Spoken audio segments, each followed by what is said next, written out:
My name is City Councilor at Large Michael Flaherty, Chair of the Public Safety and Criminal Justice Committee in the City Council. Today is April 6th, 2023, just a little after 5. We're at the Great Hall in Codman Square Health Center, and we are here to discuss Docket 0140, Order for Hearing on Efforts to Proactively Combat Summer Violence in the City of Boston, led by sponsor, City Councilor at Large Erin Murphy. We're also joined here by my colleagues in order of their arrival: City Council President Ed Flynn, City Councilor at Large Ruthie Louisiane, and City Councilor at Large Julia Mejia. And we've got a lot of experience and tremendous leadership in this room on a number of fronts. I'm just going to go through some of the preliminaries, and then we're going to get right into the panel discussion. And it's as follows: that if members of the public would like to offer public testimony, they can sign up. There's a sign-in sheet when you come in the door to my left.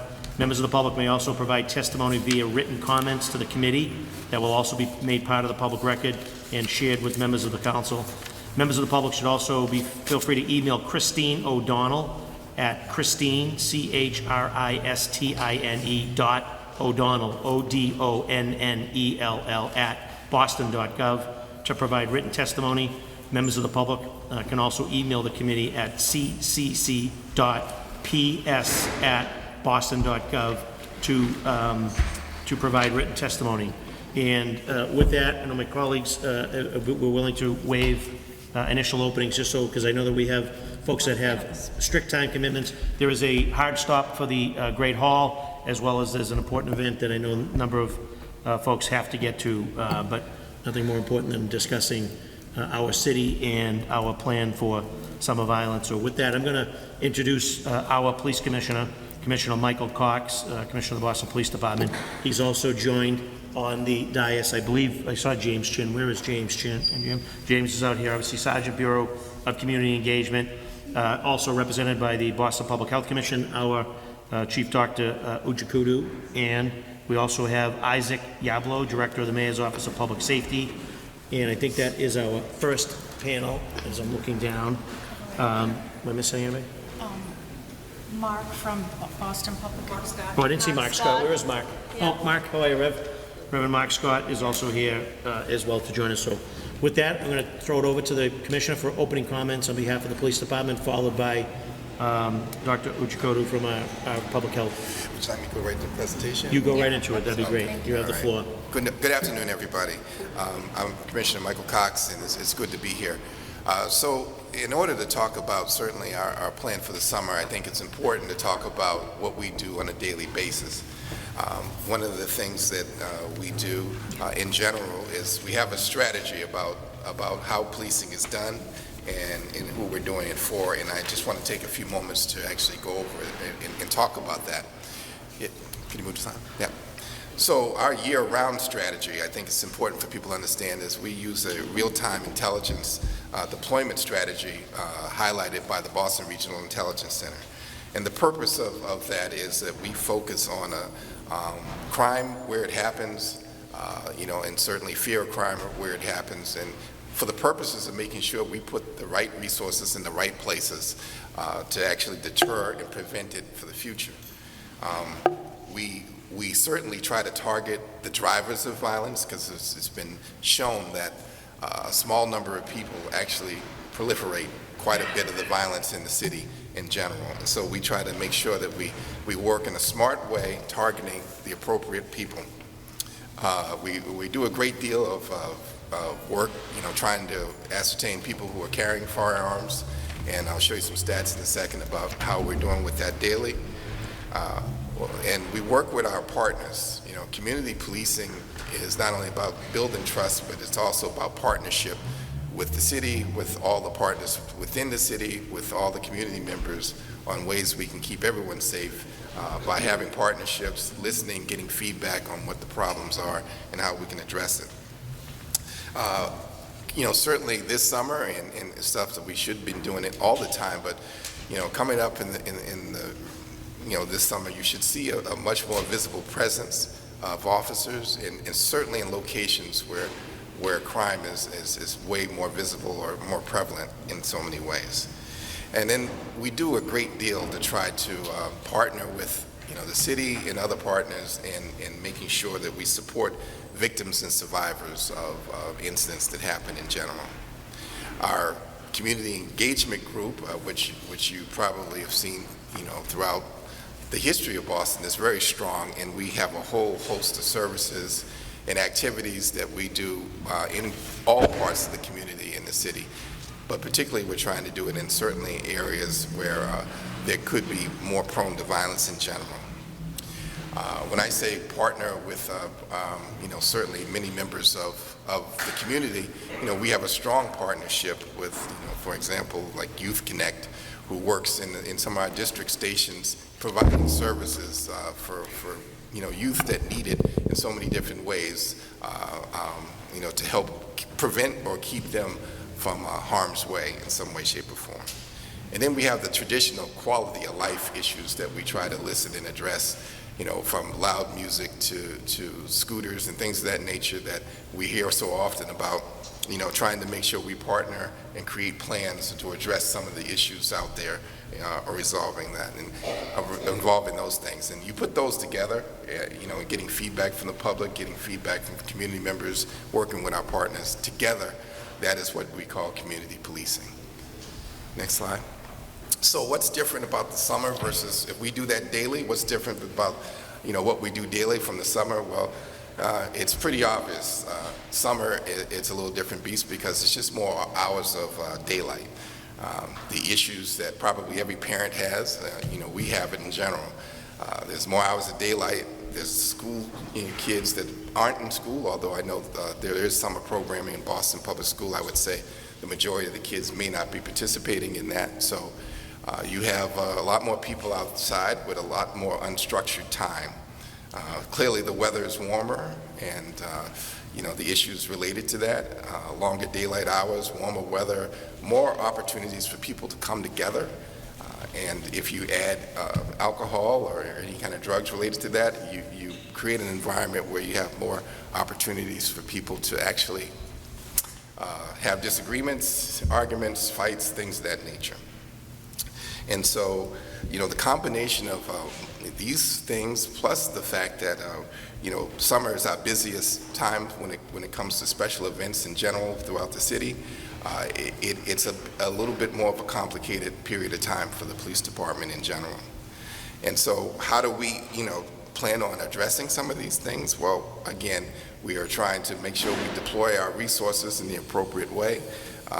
Again, using an intelligent-driven model around data and where we believe things will be, plus the feedback of the community in general. We're going to be working, again, as always, but trying to enhance that, working with our community engagement and other partners to make sure that we help provide activities and structure for people that may engage in violence in the city to maybe certainly lessen some of those things. And then, as always, we to address the quality of life concerns, we will have up our Crime Stoppers 1-800-494-TIPS line that we request and ask that you all certainly use robustly and actually text the word TIP to the crime, which is 27463.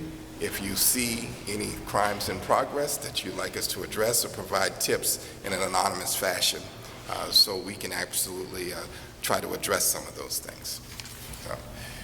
Next slide, please. So now I'm going to talk a little briefly about the summertime and some of the activities that occur, at least data around some of that. Traditionally, this is data from the last 10 years, from 2012 to 2022. And over the summertime, we average around, a little around maybe 10 fatal shootings a summer. Last summer, we had, 12 over the summer months. And non-fatal shootings, we averaged somewhere around 86.5 shootings in the summer, although last year we only had 54 during the summer months. And so our crime data, if you look at that very briefly, is very good over a last 10-year period, but as it's been described before, if you live in these neighborhoods or if you certainly witnessed or seen or been the victim of any of this stuff, it doesn't mean anything to you. So that's why it's so important that we always, communicate with the public, certainly bring people together, look at our data, and make sure that we're always evaluating what and how we do to make sure we're addressing some of these issues. Next slide. Ages of some of the victims that you might see out there. Well, last year the average age was around 29.5 years of age, and almost half of all victims are between the ages of 25 and 34 years of age. And that trend was going down a little bit, going up, and then it's coming back down for some reason. And, a little bit more time would probably ferret out where we ultimately end up with those age groups.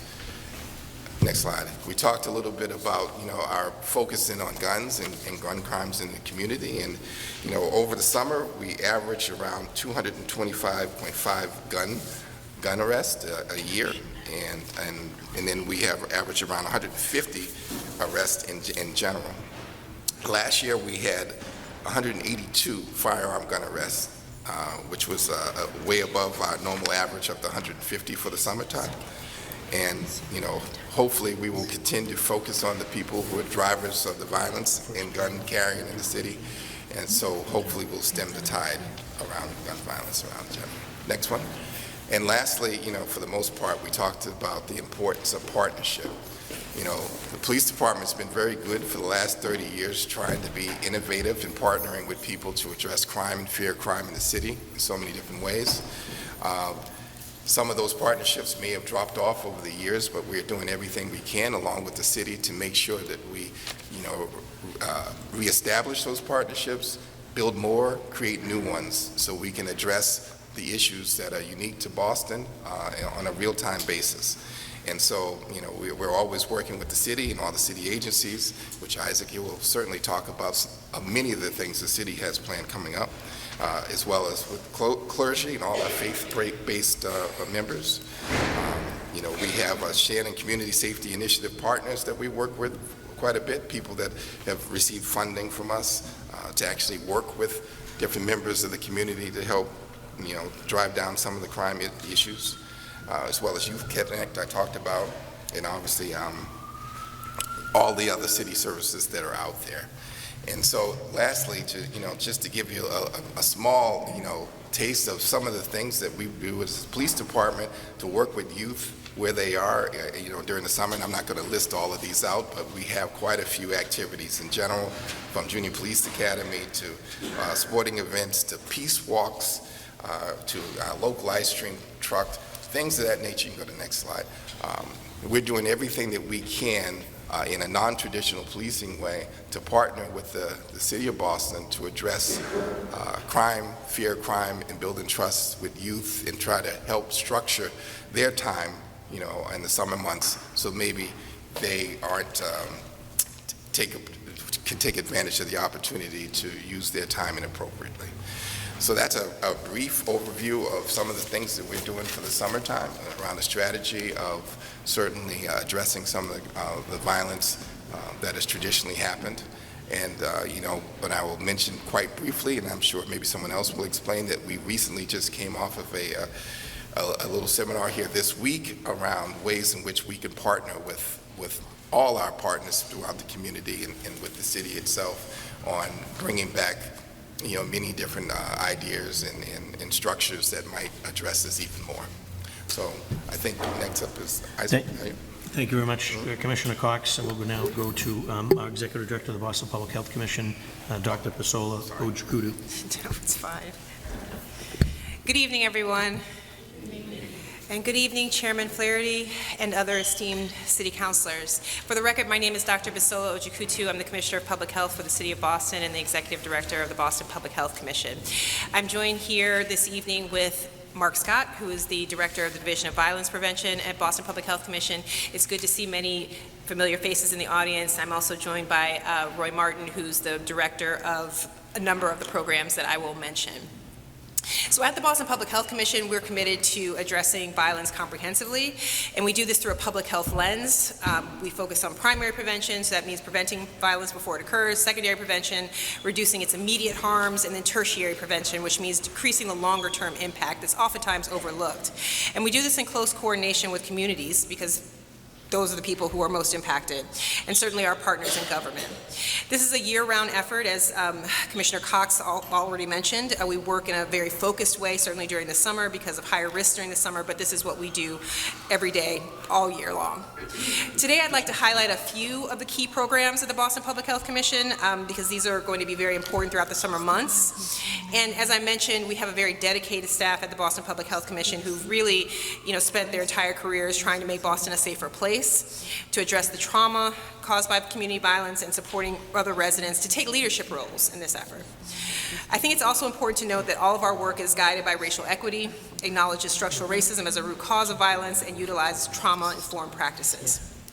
Okay, so I'll talk about 4 of the programs. So many of you all are probably familiar with Safe and Successful Youth Initiative, which is a state-funded comprehensive program to provide outreach and, importantly, case management, so one-on-one interaction with youth, and direct services to a cohort of young people ages 17 to 24. These young people are identified by law enforcement, so thank you to the Boston Police Department for your partnership. These are individuals who are most likely to commit an act of firearm violence and most likely to be a victim or of firearm violence and or likely to be driving violence in the community. So as mentioned, this program is in collaboration with BPD. We're obviously, focused in on a lot of the operational aspects of the program, but it also involves a number of community nonprofit providers who offer the case management, employment opportunities, educational opportunities, and behavioral health services to the identified population. So I think what is important to note about SSY is that it has been evaluated extensively. It actually works. In a manuscript that was published a few years ago, results indicated that SSYI has a statistically significant and positive impact on reducing the number of victims of violent crimes, aggravated assaults, and homicides per month that were reported to the police. A city with an SSYI program, so we're not the only city in Massachusetts, there are actually 11 cities with SSYI programs. These cities have approximately 60 fewer victims of violence per 100,000 citizens per year over the intervention period. So that's a lot. So it's a significant program that we run and that we run in collaboration with other partners. This year we enrolled 130 youths in the program, and more will be enrolled throughout the spring and into the summer.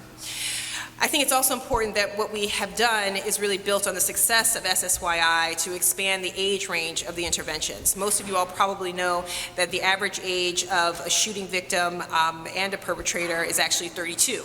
So as I mentioned, SSYI is for individuals 17 to 24, so we would miss a lot of people if we didn't have programming for older age groups. So in 2021, we launched and piloted the Men's Health Initiative, and this was done with ARPA funds. And the Men's Health Initiative is designed to engage and enroll individuals who are above the age range for SSYI, but who remain in need of intervention services.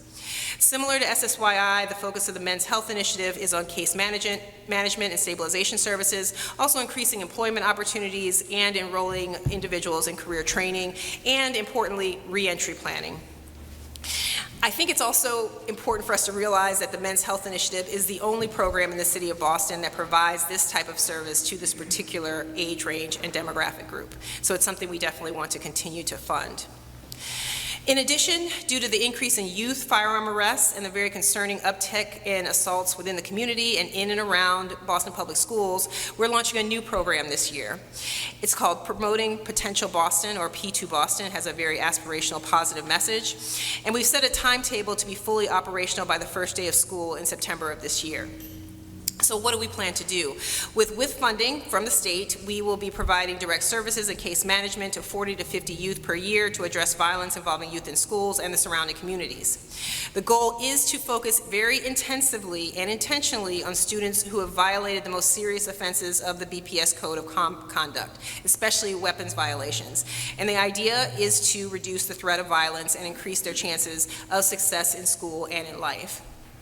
The population that this program will serve are youth ages 14 to 17, so younger than SSYI clients, and the program is made possible by a grant from the state of $900,000 spread over 5 years. So as you see with these programs, we have Promoting Potential Boston for youth 14 to 17, SSYI, up to 24 years of age, and then over 25 years of age with the Men's Health Initiative. So we're really trying to be comprehensive in terms of the ages that we are incorporating into our programming. So turning to primary prevention, and that's obviously an important end of the spectrum to prevent violence before it actually occurs, we know that strong, connected communities are key to preventing violence.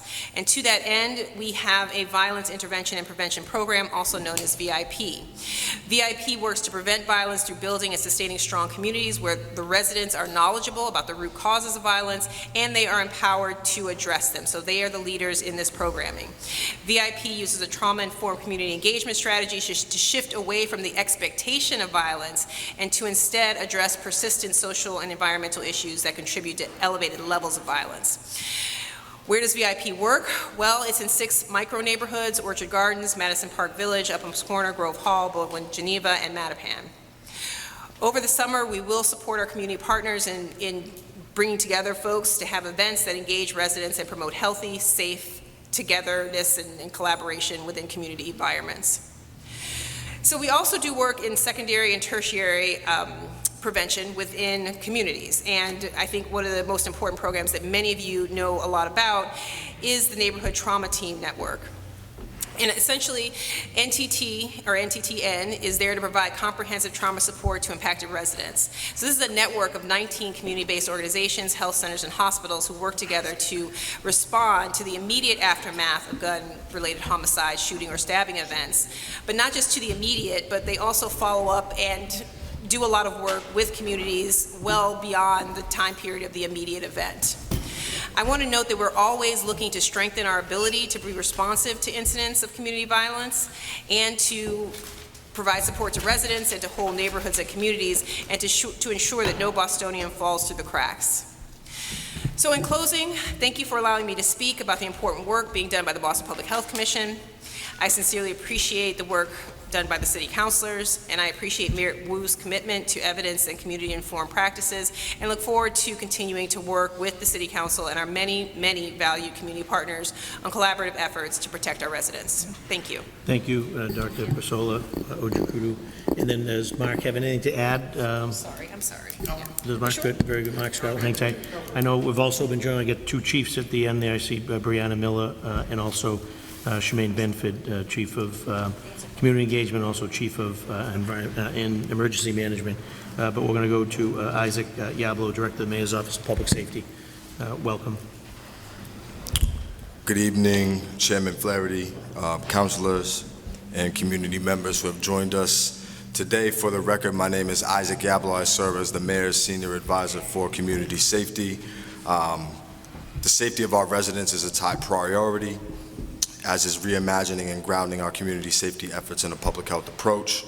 I'm ecstatic to be here today and present to you the work that I've been working on since I started in my role 2 months ago.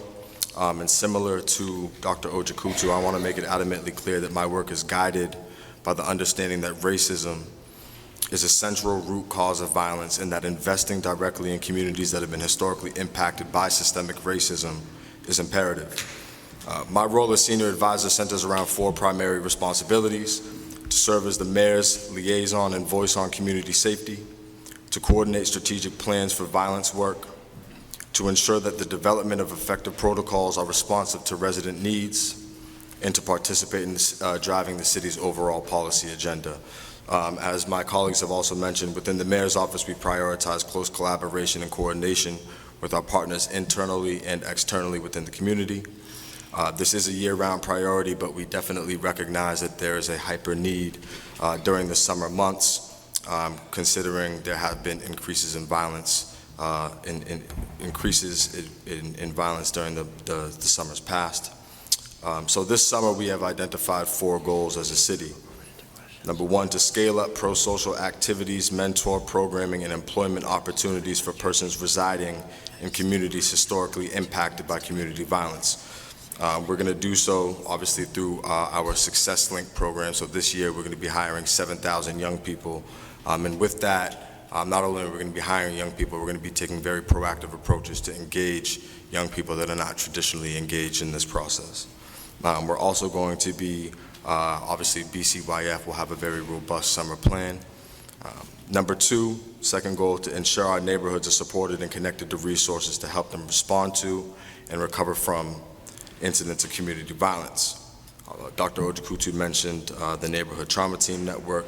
We're also going to be rolling out our Community Connectors program within the next few months. Goal number three, to strengthen intervention and recovery efforts through expanded intentional outreach and engagement to the most at-promise populations. Here I use the word at-promise and not at-risk, but at-promise, to highlight the promising future that these individuals have if we can get in front of them. And so through that, we have noticed that while the Commissioner mentioned that there has been a pretty consistent age range of individuals that have been impacted by homicide, there has been an uptick in juvenile involvement around firearms. And so I'm going to be working with Will Dickerson, the city's faith-based liaison, to create some programming for that 11 to 14-year-old population that, in my opinion, is extremely at risk right now. In addition to that programming, we have obviously Power Corps Boston, that's ran by the good brother Dave O. Jefferson. YOU Boston, Dr. Ojikutu mentioned the SSYI program that does amazing work, and then we're going to be re-rolling out Operation Exit under my purview. And then the fourth goal is to increase positive community activities and promote positive community engagement in areas that have been historically impacted by community violence as a means to increase collective efficacy and build social cohesion. And when I say areas impacted by community violence, I mean hotspot areas, as we'd call them in the neighborhood. Community engagement will be a central partner of mine on that. We have the Adopt a Block initiative going to come out, the Love Your Block initiative. Dr. Ojikutu mentioned the VIP initiative. So there's a lot there. And then I'm going to be trying to get some community funding out so neighborhood-based organizations can be involved in this process as well. And I do want to mention that while we broadly talk about violence occurring in the neighborhoods of Dorchester, Roxbury, Mattapan, I want to be very specific that while these neighborhoods are the neighborhoods where most of the violence is occurring, there are micro neighborhoods within these neighborhoods where the violence is occurring. So the majority of Dorchester, while we talk about Dorchester as being a very violent place, the majority of Dorchester is not violent.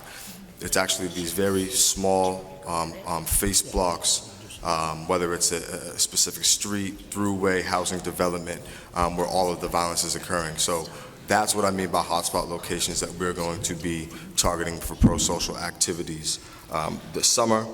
And then, you know, again, I gave the rundown of all the programs that we'll have. I personally, as a person that likes to be in the community, will be doing community walkthroughs. Right now I do every Friday, but I'm looking to expand that. And then I've also received a number of referrals from community-based organizations regarding ideas that would be really, really amazing to implement. One of them being Poetry in the Park that was done last summer and had a really good turnout. And then I will say I've touched on a lot of programming. In terms of the preventative work, my role as a person in the city is trying to get departments that have typically been disengaged from this work to understand that it really is going to take an entire city to be involved. And so everyone from, you know, I mentioned Parks and Recreation. I've had conversations with Food Justice. Food Justice has some programs that they're going to be rolling out this summer. The whole Human Services Cabinet. And so we have a lot planned. I'll yield there. Thank you. Thank you very much, Isaac. So we have cramped quarters up here. I'm going to ask Kevin Barton if Kevin can give comments at that podium, followed by my former colleague on the Boston City Council and the new president of the Big Sisters, Anissa Asabi George, followed by a dear friend, Jose Ruiz, and then Damon Bills. So if I could ask, yes, right there. So we're going to incorporate the second panel just because of time sensitivities, and then we're going to get into some Q&A. So good to see you, Kevin. Hey, good to see you all. Good evening. So My name is Kevin Barton. I'm the Executive Director of Youth Connect, and just thank you all, I think, for being here tonight. Certainly, thank you to, Councilors Murphy and Flaherty and all of the Boston City Council for your dedication and commitment. And thank you just for this convening today to really focus on what it appears to be really is a collaborative and holistic approach to reducing community violence, which includes meeting mental health needs. And you'll see why I am particularly interested in mental health, of course. So as social workers, I am a social worker, our lens is always that of equity, access, and collaboration. Keeping the voice of our youth and families is central. And our residents across Boston most impacted by community violence deserve a multifaceted approach, in our opinion, to reducing violence, which must include their voices and input into solutions. It's also crucial that community-based agencies have access to consistent and impactful funding and resources that allow us to truly address the contributing factors. And we must, as a city, really address the root causes of violence and so many other concerns. And I'm hopeful tonight as I'm listening to all that I'm hearing here. So our work at Youth Connect is one proven approach, and we do our best work in partnership with the youth we serve, their families, city and state government systems and departments, and our violence prevention and intervention partners all across the city. So Youth Connect is a program of Boys and Girls Clubs of Boston, and in partnership with the Boston Police Department. And going into our 27th year, Youth Connect addresses the distinct needs of our at-promise youth. And Isaac, I am so glad you said that. I really did write that here. Those really that are often most marginalized and disconnected, who are referred by officers when they're arrested, a victim of violence, or have caused harm, or exhibit other worrisome behaviors like truancy, substance use, weapons carrying, or gang relationships. We place social workers in police stations to provide the voluntary prevention, intervention, and advocacy services that they're in need of. So our social workers actually work alongside BPD officers in 6 police districts, and I see a whole bunch of folks here who I recognize today, really throughout the city. So East Boston, Roxbury, Dorchester, Mattapan, the South End, Lower Roxbury, and Jamaica Plain. We also work in 3 citywide units: the school police unit, the domestic violence unit, and the youth violence strike force. So in FY22, or last year, Youth Connect served 537 clients, of which 65% of them were males. Approximately 70% of them were between the ages of 13 to 18, though most of our referrals are really between 10 to 24, 10 years old. At the time of outreach, almost 90% last year indicated mental health concerns, over 80% safety concerns, and over 75% trauma concerns. So since our inception in 1996, we've been able to serve over 17,000 young people and their families. So we know that approximately 65 to 70% of incarcerated youth in the juvenile justice system struggle with mental health disorders. The National Center for Mental Health and Juvenile Justice recognizes that the most appropriate and effective response to treating our at-promise youth is through community-based treatment interventions that engage young people and their families. We also know that children exposed to violence are more likely to have trouble in school and engage in higher risk behaviors. Alarmingly, 93% of young people in the juvenile justice system have experienced some form of violence in either home and/or their community, and the majority experiencing 6 or more traumatic incidents. 6 or more. So understanding the complexity of serving what are often, who are often called hard to engage youth, I have different language for that, but often considered hard to engage, and the limits of mental health care in the juvenile justice system.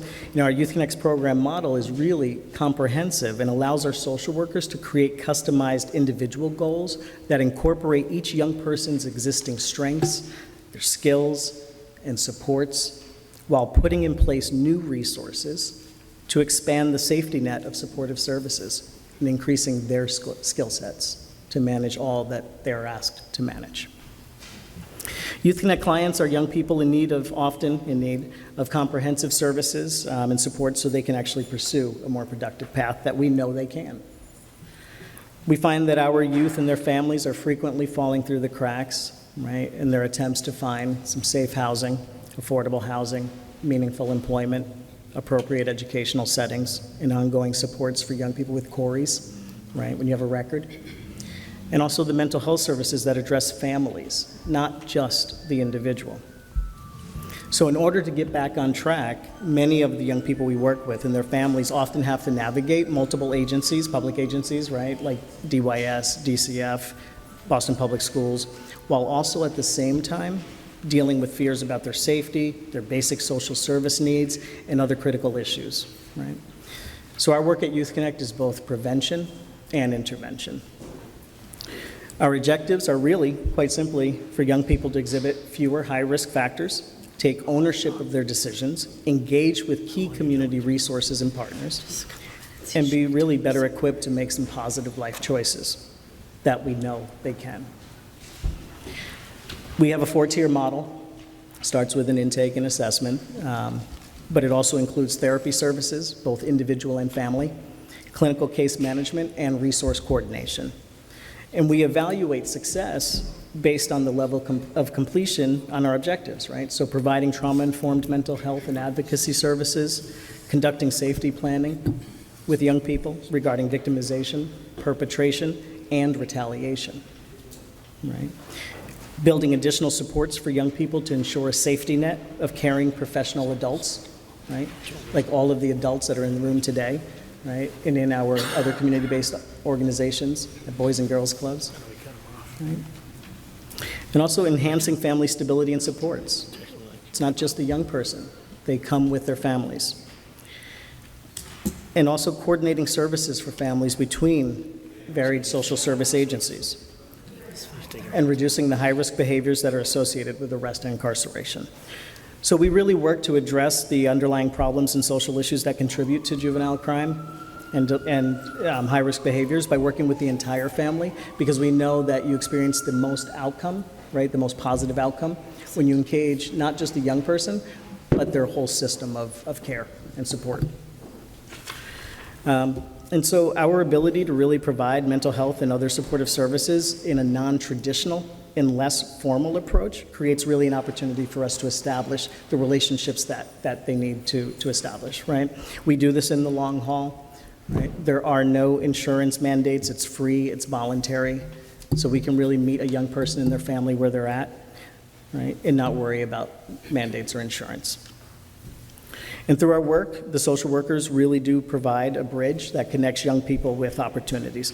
So Boston has a history, in our mind, of being a leader and an innovator on many fronts, and we're hopeful that as a city, we'll continue to invest more funding for programs that have a track record of working and allowing us to increase our efforts to serve our most marginalized young people, our most at-promise young people, so they're not falling through the cracks. So we look forward to continuing and expanding our 27-year partnership with the Boston Police, as well as our collaborative efforts with all in the room, our key violence prevention partners in the community. So thank you so much. Thank you, Kevin, and thank you to Youth Connect. I appreciate your coming down. We've also been joined by my colleague, and he's our host, City Council this evening, City Councilor Brian Worrell. This is your district, so it's good to see you. And welcome to my former colleague and good friend, former City Councilor and new president of the Big Sisters, Anissa Asabi-George.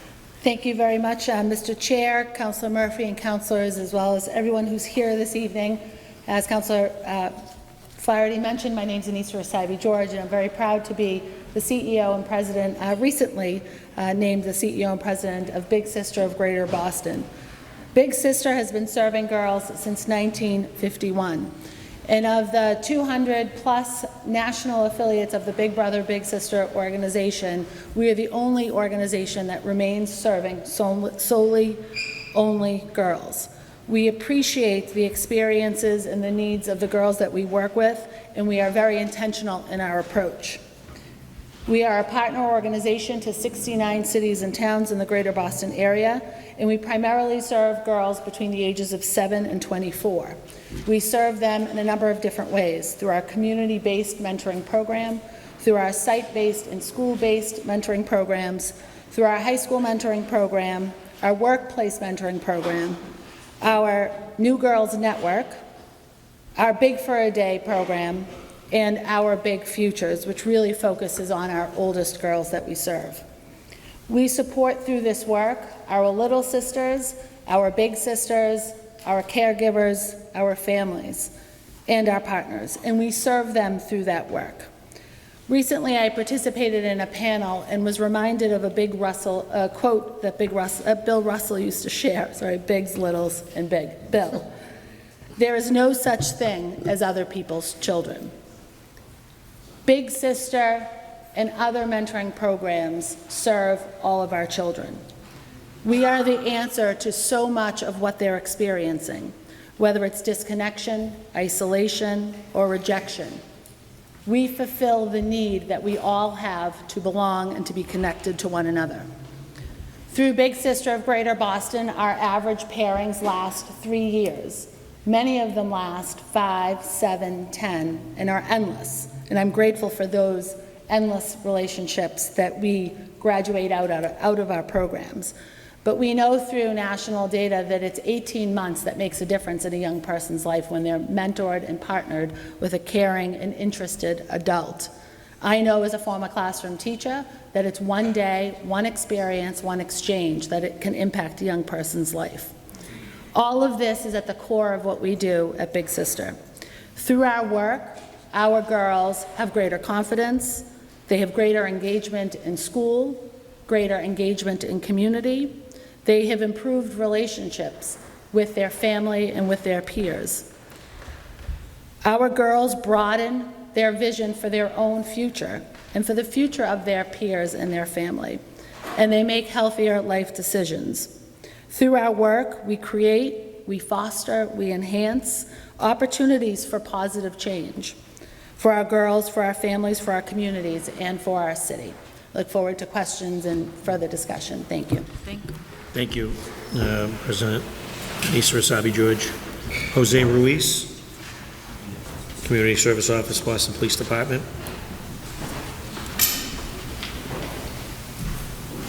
Good evening. Good evening. Oh, that was sad. Good evening. Good evening. I have to correct everybody. I'm not a community service officer, but I am still a Boston Police officer. I have several families that I represent. I'm part of the Public Health Commission. I'm part of the Boston Police Department, and more importantly, I'm a part of Dorchester and Mattapan. Thank you for welcoming and allowing me to be a part of your family. I was in the community service office from 2006 to 2014 for 8 years over in B3. They were the 8 best years of my professional career. When I came in, Mattapan and this end of Dorchester was #1B in all the wrong things. We were #1 in homicides. We were #1 in poor health issues. We were #1 in fewer recreational opportunities for young people under the age of 18. And within 4 years, people were calling it the Mattapan Miracle. We went from 11 homicides that leading the city back in 2006 to 1 homicide 4 years later.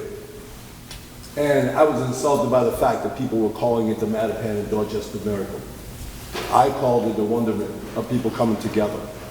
During my time here, we had a phenomenal captain, we had phenomenal police leadership, we had phenomenal residents who wanted to turn this around. Our summers are our toughest parts of the year because, as the commissioner said, there's more daylight, there's more time, there's more opportunities for us to get into good things or bad things, right? Anybody here wasn't young? We were all looking for those exciting parts, and our young people do the same thing. When I was here, we created things that kept our people not only involved, but the community invested. I'm here to push, I'm here to support, I'm here to ask to take your proactive self again and put it towards this summer so that we have a safe summer. When I left here, I said I would never leave fully. So I came back and I helped create a wonderful organization called the Latino Law Enforcement Group of Boston. Or if you're Spanish, we call it JAGO. If you're not Spanish, we call it LEGO. So, right? Yep. We work out down the street. We wanted to change policing, but at the same time, we wanted to get people invested in the city of Boston to make a better city for all. We work out down the street. We provide T-ball for children, which is phenomenal on Saturdays. We have up to 50 children in the gym on a Saturday morning. By the way, the club can't afford to pay its staff in the morning, so there's about a dozen Boston police officers that volunteer their times on the weekends to work with children in T-ball. But we've done Pee Wee basketball, we've done free swimming and everything else. With they go, we want to mentor young people and encourage them into our law enforcement career. Ladies and gentlemen, I'm proud to say that we have 35 people in the Boston Police Academy now. All of them look like us. And ladies, 60% of them are women.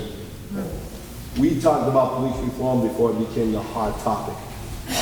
We have mentored young people into our pre-academy training that went into class number 6, and we've gotten kids from what you call Boston Public High Schools to come in there. We watch over them. We make sure that they are on the right path. But we want to save not one, but everybody during the summers and throughout the entire year.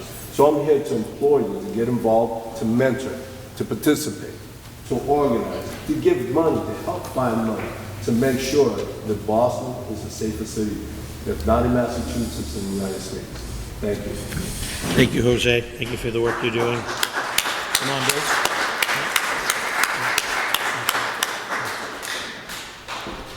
And completing the second panel, we have Devon Bills, Project Coordinator for the Charles E. Shannon Jr. Community Safety Initiative grant for the Boston Police Department. How's everybody doing tonight?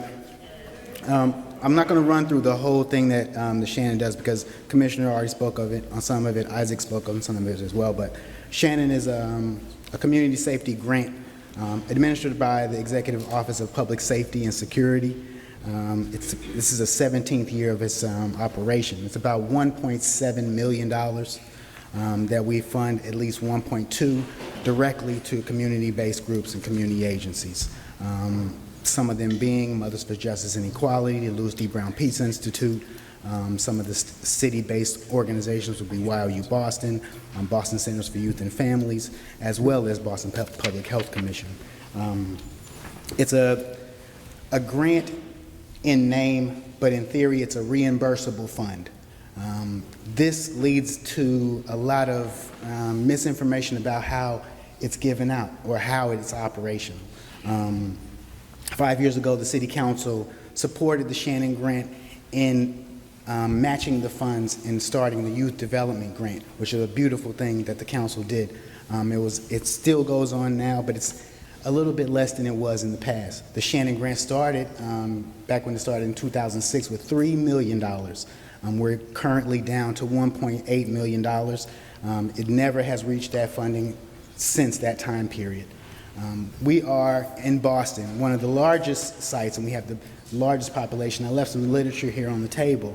But for example, if we talk about initiatives from our city and how it leads the state, we're talking about last year, and some of our outcomes is 1,299 case management services served directly to young people. The state, as far as the state is concerned, that was about 3,000. So you can see our population of Shannon funding goes to a much larger swath of everything that happens in Massachusetts. We're about half of that. Our city is only 10% of the population of Massachusetts, but we're doing the lion's share of work with young people with not a lot of funds. I always ask whenever I come to City Council for a hearing to support us in these efforts. I can't go directly to the State House and go to each one of our representatives because that's lobbying on my part as a city employee, but you can. So I always ask that you come and help us receive more funds, help all the populations that are served through people here. I see a lot of our partners in the room. Just to shout out a couple of people, but Roy Martin from SSY, that's like a sister or brother partnership to us. So SSY and Shannon are related in that sense, and we always have been. I see Anthony Big Time, who's in the house. He's also a long-term partner. Rev Rivers was here. He's also been a partner of ours. So and of course Youth Connect, which is one of our cornerstone partnerships in the Shannon efforts of preventing youth violence. A lot of times in our city, We start right now, and we'll talk about the summertime. But it's already set. The grant's already written. I can't do anything different. I can't stretch out of what we applied for. So in those instances, we need funds to do those direct things, immediate things. We can't ever do it from the Shannon Grant because we're applying for this in October, and then we get the funds in this calendar year, not even fiscal year, and that's a whole bunch of more information. But just to let people know, like, we don't have funds to say, this is happening here. This program does this now. We need money right now for that. And that's something I implore for Isaac, to go to the city and say, all right, we need this for this. I can't do it from here, but I really would love to do it and be a part of that.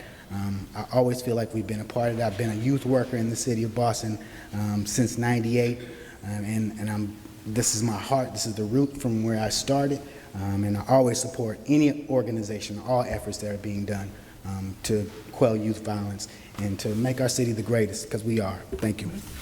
Thank you, Devon Bills, and for your partnership as well.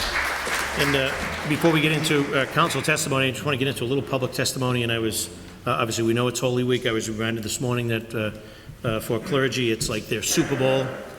So we're going to call upon Bishop Dickerson to come up and offer some public testimony, followed by Reverend Rivers before we get into some more public testimony. So please come forward and offer some public testimony. Because of time, just let people speak.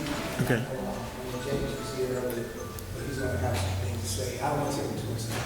Right. But glad to be here. Very good. And I know Reverend Reverend Walsh Rivers? did say he was having Mass tonight, but he's praying for all of us, so Right. it is Holy Thursday. Reverend Rivers, would you like to bring comments from the clergy? He yielded his time to you. You can take the mic if you want. Reverend Peterson. I'm praying for people to pray for me. So I'm just going to thank you for being here. Frankly, and let me just say this. I want to thank the city. I want to thank the city, city council, and all of you here for convening this meeting. Right? There are some kind of technical questions I have, but this is the time and place. But I'm thankful that this exists, and I'm going to sit down right now. Very good. Yeah, I was the minister once there.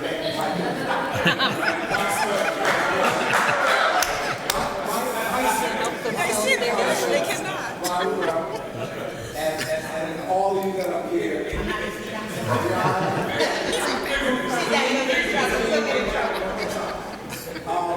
And being able to do this, I know it's never really the right time, but I want to thank the commissioner for coming out and for Mayor Wu buying the space for us to share and listen. And she has her people here, the top people here, may I say, that can bring things back to her. And I think that we all work together. We can see some we have to be able to accept those positive, constructive criticism and work together, because I believe everybody in this room wants to see a more safe and productive city. Very good. Thank you, Bishop.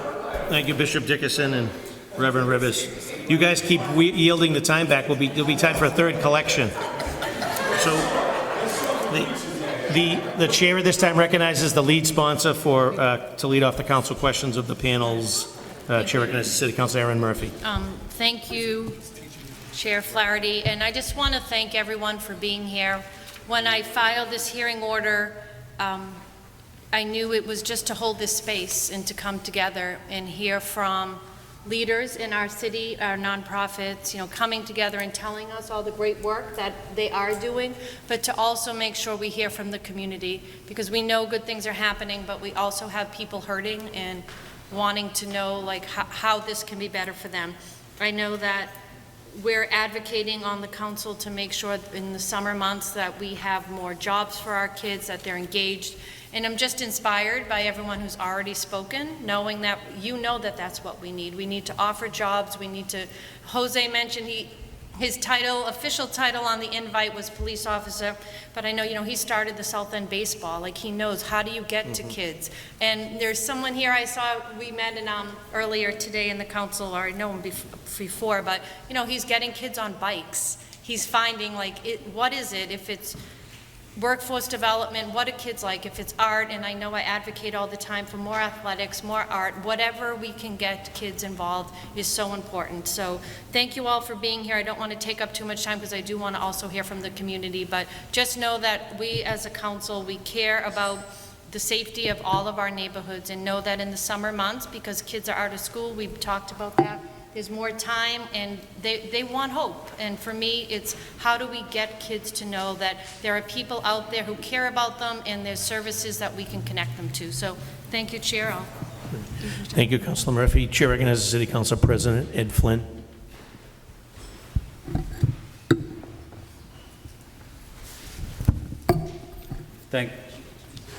Thank you, Councilor Flaherty, and thank you to Councilor Murphy for sponsoring this important hearing. We have seen alarming incidents of violence in our city during the past year. Violence causes harm to not only the individual, but also to the communities that experience this violence. So I want to say thank you to my colleagues on the City Council, but the Commissioner Cox and his team for the important work they are doing. As we head into warmer weather, we need to be prepared and address violence and gun violence in our neighborhoods, and thinking about ways to ensure that our young people have opportunities, social programs, outreach, mental health counseling, behavioral counseling. We need to work together to build strong and healthy neighborhoods. Gun violence is not only a public safety issue, it's also a public health issue. Many public health professionals see gun violence as a public health crisis. I agree. The City Council declared gun violence a public health crisis. And if the city also acknowledges gun violence is a public health crisis, we're able to get more resources as well. I also filed an ordinance to require Boston Police to study gun trafficking and issue a report to the mayor and to the City Council. Having this type of data would help our public safety officials to better understand where illegal firearms are coming from. And also, just want to acknowledge the important work the residents are playing, working with the police. Community policing works. Our police department is excellent. We don't have enough police officers in the city. We need to consistently hire 200 to 300 police officers every year. We don't have enough. We need to support our police officers. We need to support our police families as well. They are part of the solution. Community policing works. I also want to acknowledge the Larry Ellison from Manlio. I want to acknowledge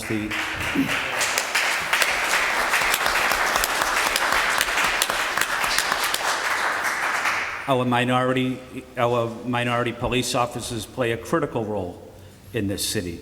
They're really on the front end of community policing, so we have a lot to be thankful for in this city, for our police department, the Latin police officers as well. Jose is representing them, but also the Boston Police Patrolman Association. It's important we all work together and work together to make sure every person this summer has a safe and healthy summer, and we're able to do that working together as a community. Thank you. Thank you, Council President Flynn. Chair recognizes City Councilor at Large, Ruth C. Louisiane. Thank you, Mr. Chair, and good evening, everyone. Again, I'm Ruth C. Louisiane, at Large City Councilor, and I want to thank the administration for being here and everyone who gave public testimony or part of the panel, because it is incredibly important that we work in solidarity to make sure that we are giving our young people in this city options to really thrive.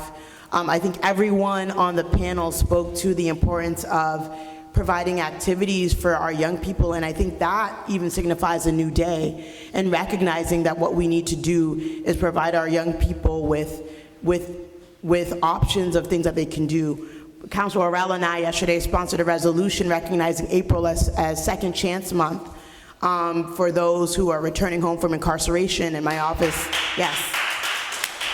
And my office did a lot of work with the Office of Returning Citizens. If we want to recognize that there's a lot of structural failures and a lot of structural racism that led to folks ending up incarcerated because of the lack of choice, because of the lack of opportunity. And so all of these efforts that the city has been making today with the mayor, I was at Mattapan Teen Center for the announcement of a concerted effort for 7,000 youth jobs, which is a dramatic increase, and that is the work that we need to do.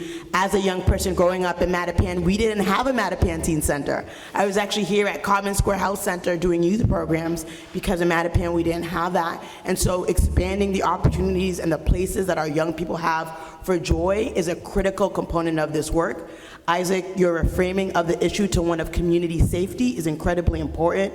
And thinking about how we make our parks more safe, not only when it comes to making sure that they're being properly patrolled, but that we have the proper lighting in our parks, that we have the proper activities, that we are thinking about the programming that we can have in our parks, so that we don't have to hear these terrible stories of 13-year-olds in Mattapan being shot. I talk to that mother so often, and one of those stories is too many for any of our neighborhoods. And so I'm excited to be doing the work in partnership with all of you here on the panel, my colleagues in the administration, and everybody here in this room, because it takes all of us. We are fighting a system that has been unfair and unjust for our young people, period. During Black History Month, Councilor Orell and I hosted an event at Chez Vu for young people, a free event, and we had 500 kids show up. 500. Did not have the capacity to host 500 kids there. But that shows you that our young people are yearning for places of joy and community. And I think that we all here in the room, we won't agree on everything, but we will agree on enough to tackle these issues and to make sure that we are believing in our young kids and their potential. We obviously have a lot of work to do around gun trafficking. Guns are killing people, and we need to replace those guns with opportunities for our young people, and to also think about how we target the hotspots. And so I thank you, Commissioner, and everyone here who is doing that work. We all come at this from different perspectives, and I think that's what it takes to solve these problems. I do have some questions that I want to put on the record. Isaac, if you could talk a little bit more about what we are doing in the aftermath of SOAR to really address gang intervention. Dr. Basola Ojikutu, you spoke to the violence intervention program. I wonder if that is something that we should be expanding here in the city. We're talking about, not only are we talking about neighborhoods, but the micro-targeting that we need to do within neighborhoods. And I think the VIP program is a really great model. And I think this is a question for everyone, and I also want to shout out to Councilor Sabi George, who brought up oftentimes missing in this discussion is our young girls. When we're talking about violence, we do tend to focus a lot on males, and I think it is incredibly important for us to talk about young girls. But we do have this new office of Black male advancement, and we have the Commission of Black Men and Boys, Vice Chair I see here, Vice Chair Mackey. How do we think about looping in the Office of Black Male Advancement and the Black Men and Boys Commission to the work that we need to do for not only violence prevention in the summer, but year-round? I think it is a critical and an important, and especially you as coming from that world, how do we integrate the work of the commission and of the office to that prevention work? A lot of our young people, what they need is love, and a lot of adults who love them, and I think that the office is primed to be part of that solution. So you don't have to answer those now, but I just wanted to put those on the record. The city is also we are breaking bread with our Muslim brothers and sisters tonight during the season of Ramadan, so I'm going to have to leave a bit early to break bread with my Muslim brothers and sisters over at City Hall, but wanted to add those questions for the record. Thank you, and thank you to everyone for being here. Thank you, Councilor Ruzzi. Louis-Jean. Chair recognizes City Councilor Julia Mejia. Good evening, everyone. Thank you to my colleagues for convening us. Just a few things. I think it's important for us to recognize that at the end of the day, this is not the first time we're having this conversation here in the city of Boston.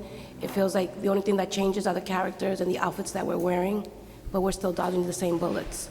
And I think that we have an opportunity here in the city of Boston to do more than just provide space, but to really start investing those dollars in the way that we have been dying, literally, for them to be. And that's really in organizations that are doing the work and lifting us up every single day when we are sometimes at our wits' end. And that is oftentimes our faith community as well. So I just want to say thank you all for your work in that space, because oftentimes those who are doing the work are often the least celebrated. So I just want to know that I see you and I appreciate you. So I am more interested in learning a little bit more about our return on investments. We talk a lot about funding opportunities. We've talked a lot about organizations. I'd like to see who can talk to me about what the return on investment looks like. How many young people have we served? What are we doing? You know, in the hearing order that Councilor Murphy filed, we said that there were 150,000 Hootsie cups distributed. I'd like to know, out of those 150,000 Hootsie cups that were distributed, how many guns did we take off the streets? How many people did we impact? Those are the sort of things that I'd like to learn a little bit more about. See, I came up in the 90s, in the early 90s, when violence was hot in these streets. And at the time, I was doing youth development work when peer leadership first came onto the scene. And Robert Lewis Jr. created the Youth Workers Program. I don't know if some of you know that, but back then, we were really looking at developing and supporting peer leadership programming. And the city made lots of investments in peer leadership. And I think that this administration has made a lot of commitment in supporting youth development and workforce development. And I would like to applaud the administration for their efforts in that space. I also see that we've been talking a lot about issues of mental health. And we can't be well if we're not able to show up as our full selves. And so earlier this year, the Burke had an uptick of violence. And so our office, the way that we roll is we either create a program, a policy, a protocol, or a procedure. So in partnership with an organization, we created a mental health and wellness ambassadors program for young people to learn about their mental health triggers so that they can spot them in their peers and then connect their peers to the support services that they need. On top of that, it is a workforce development pipeline because young people are able to see what social work looks like, and then they can, you know, pursue that as a career. Mental health has to be about the whole family. We can't just, to the way what the Youth Connect director talked about, we could do all of this work with young people, but then we send them to broken homes that are not ready to or prepared to receive them. We're talking about violence prevention without talking about housing. We're talking about violence prevention without talking about education. We're talking about all of these things without really looking at the root causes of the conversation that we have yet to have here in the city of Boston as it relates to violence. Because when it's time for us to invest in violence prevention, we don't. And we can't have a conversation about wanting to do good work and then not roll up our sleeves to do the work. So I'm here, right, as an at-large city councilor to say that it's not just about showing up and creating space. It is about voting in the values of what people in this community have been fighting for. It is about honoring the voices of those who we're here to represent. And some of the questions that I have for the record is to Commissioner Cox, and I too have to go because I have a few events, but I would like to ask you, Commissioner Cox, if you could give me some insight to how many deputy district leaders are of color in our stations. So do you mean on the command staff as in deputy and superintendents, or do you mean captains, lieutenants, supervisors in general? I'm not sure which category. Deputy. I don't know what a question is. That's what I'm trying to clarify.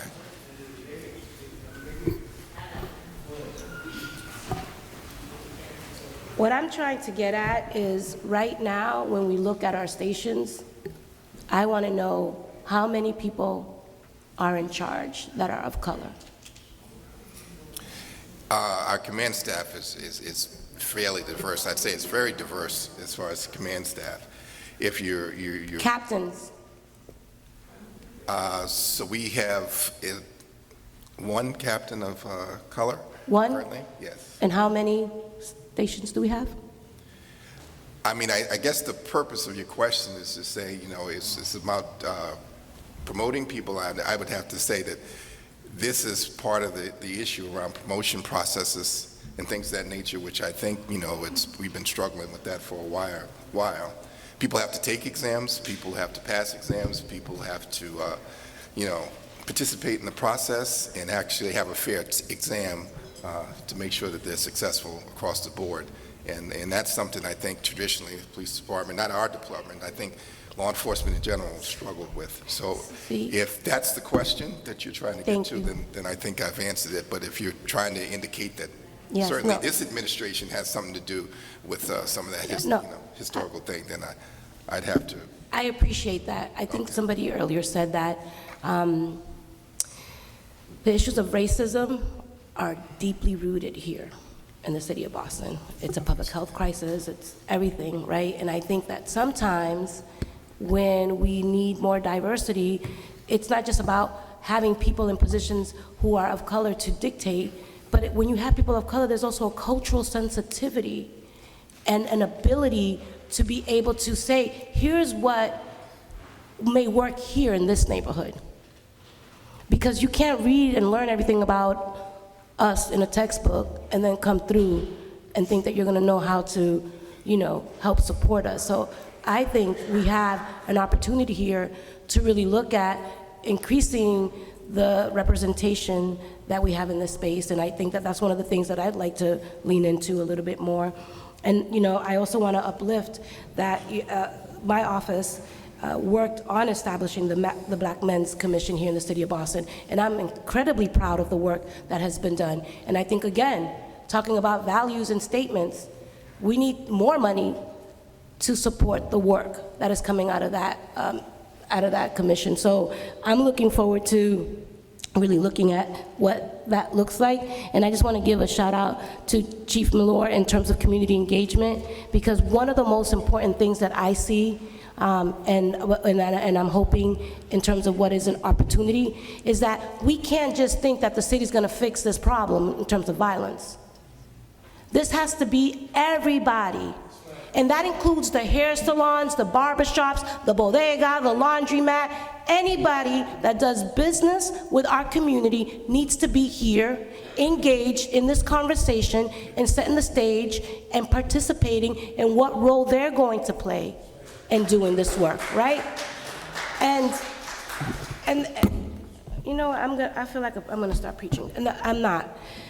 But you know why I'm so frustrated is that I've only been in office for 3 years. And in 3 years, I have seen how business gets done and how city does not function, right? And I feel a sense of responsibility because we don't have any more time to wait. The conversation about violence should not be here. We should be talking about this in January, not about just violence in the summer. It's violence year-round. A plan has to be put in place for the entire year. Yes, we understand that violence in the streets get hot during the summer, but we can't just have a reactionary conversation. Every single city department needs to have a violence prevention strategy, workforce development, right? Even the parking people and the transportation department. Every single person, every single department plays a role in this conversation. And I'm really sad to see that we don't have more young people in this space right now, because they're the ones who are out here dodging bullets every single day. And we need to listen to them so that we can definitely inform decisions that are going to make the most sense. And so it is my hope, as we continue to navigate these conversations, that we as leaders step to the side and create space for those who are really doing the work to be here telling us what we need to do, so then our job is to make it happen. Thank you. Chair recognizes City Councilor Brian Morrell. Thank you, Chair, and I want to welcome everybody to the most talented, most prolific neighborhood in the city of Boston, Dorchester, Massachusetts. Also want to just say thank you to the panel for being here. And Jose said something that really resonated with me. you talked about collaboration, right? You talked about it's going to take all of us, right, in order to fix this work. And when I look across this room, I see a lot of individuals who have the resources, have the experience, have the knowledge, have the network, has the skill set in order to make that happen. I see big time Reverend Rivers, Reverend Peterson, Brother D, James Mackey, Troy Smith, my guy, Minister Randy Muhammad in the back, Renee. I'm not going to keep on naming, but there's so many people in this room today that have the know-how, the ability, have been doing this work for so many years that we need to engage as a city of Boston and invest in them to make sure that we're engaging our community, our young people, and not only engaging them, but empowering them, right? Letting them know that they're part of the solutions and that they have the ability to make an impact in our community. Also want to just talk about the work that we've done as an office. As some of my colleagues have said, we hosted an event at Chez Vu's, a free event, and it just spoke to the need of activities on the weekend. I was driving down Blue Hill Ave and Talbot Ave after the event, and to see that the BCYF and the Boys and Girls Clubs were closed during that time, are we really activating and tackling with all our resources and all our policy the violence or the need to invest in our young people and creating space for them. So I would love to, just for the administration, is to see if there's any opportunity to expand the hours of our BCYFs during the summertime.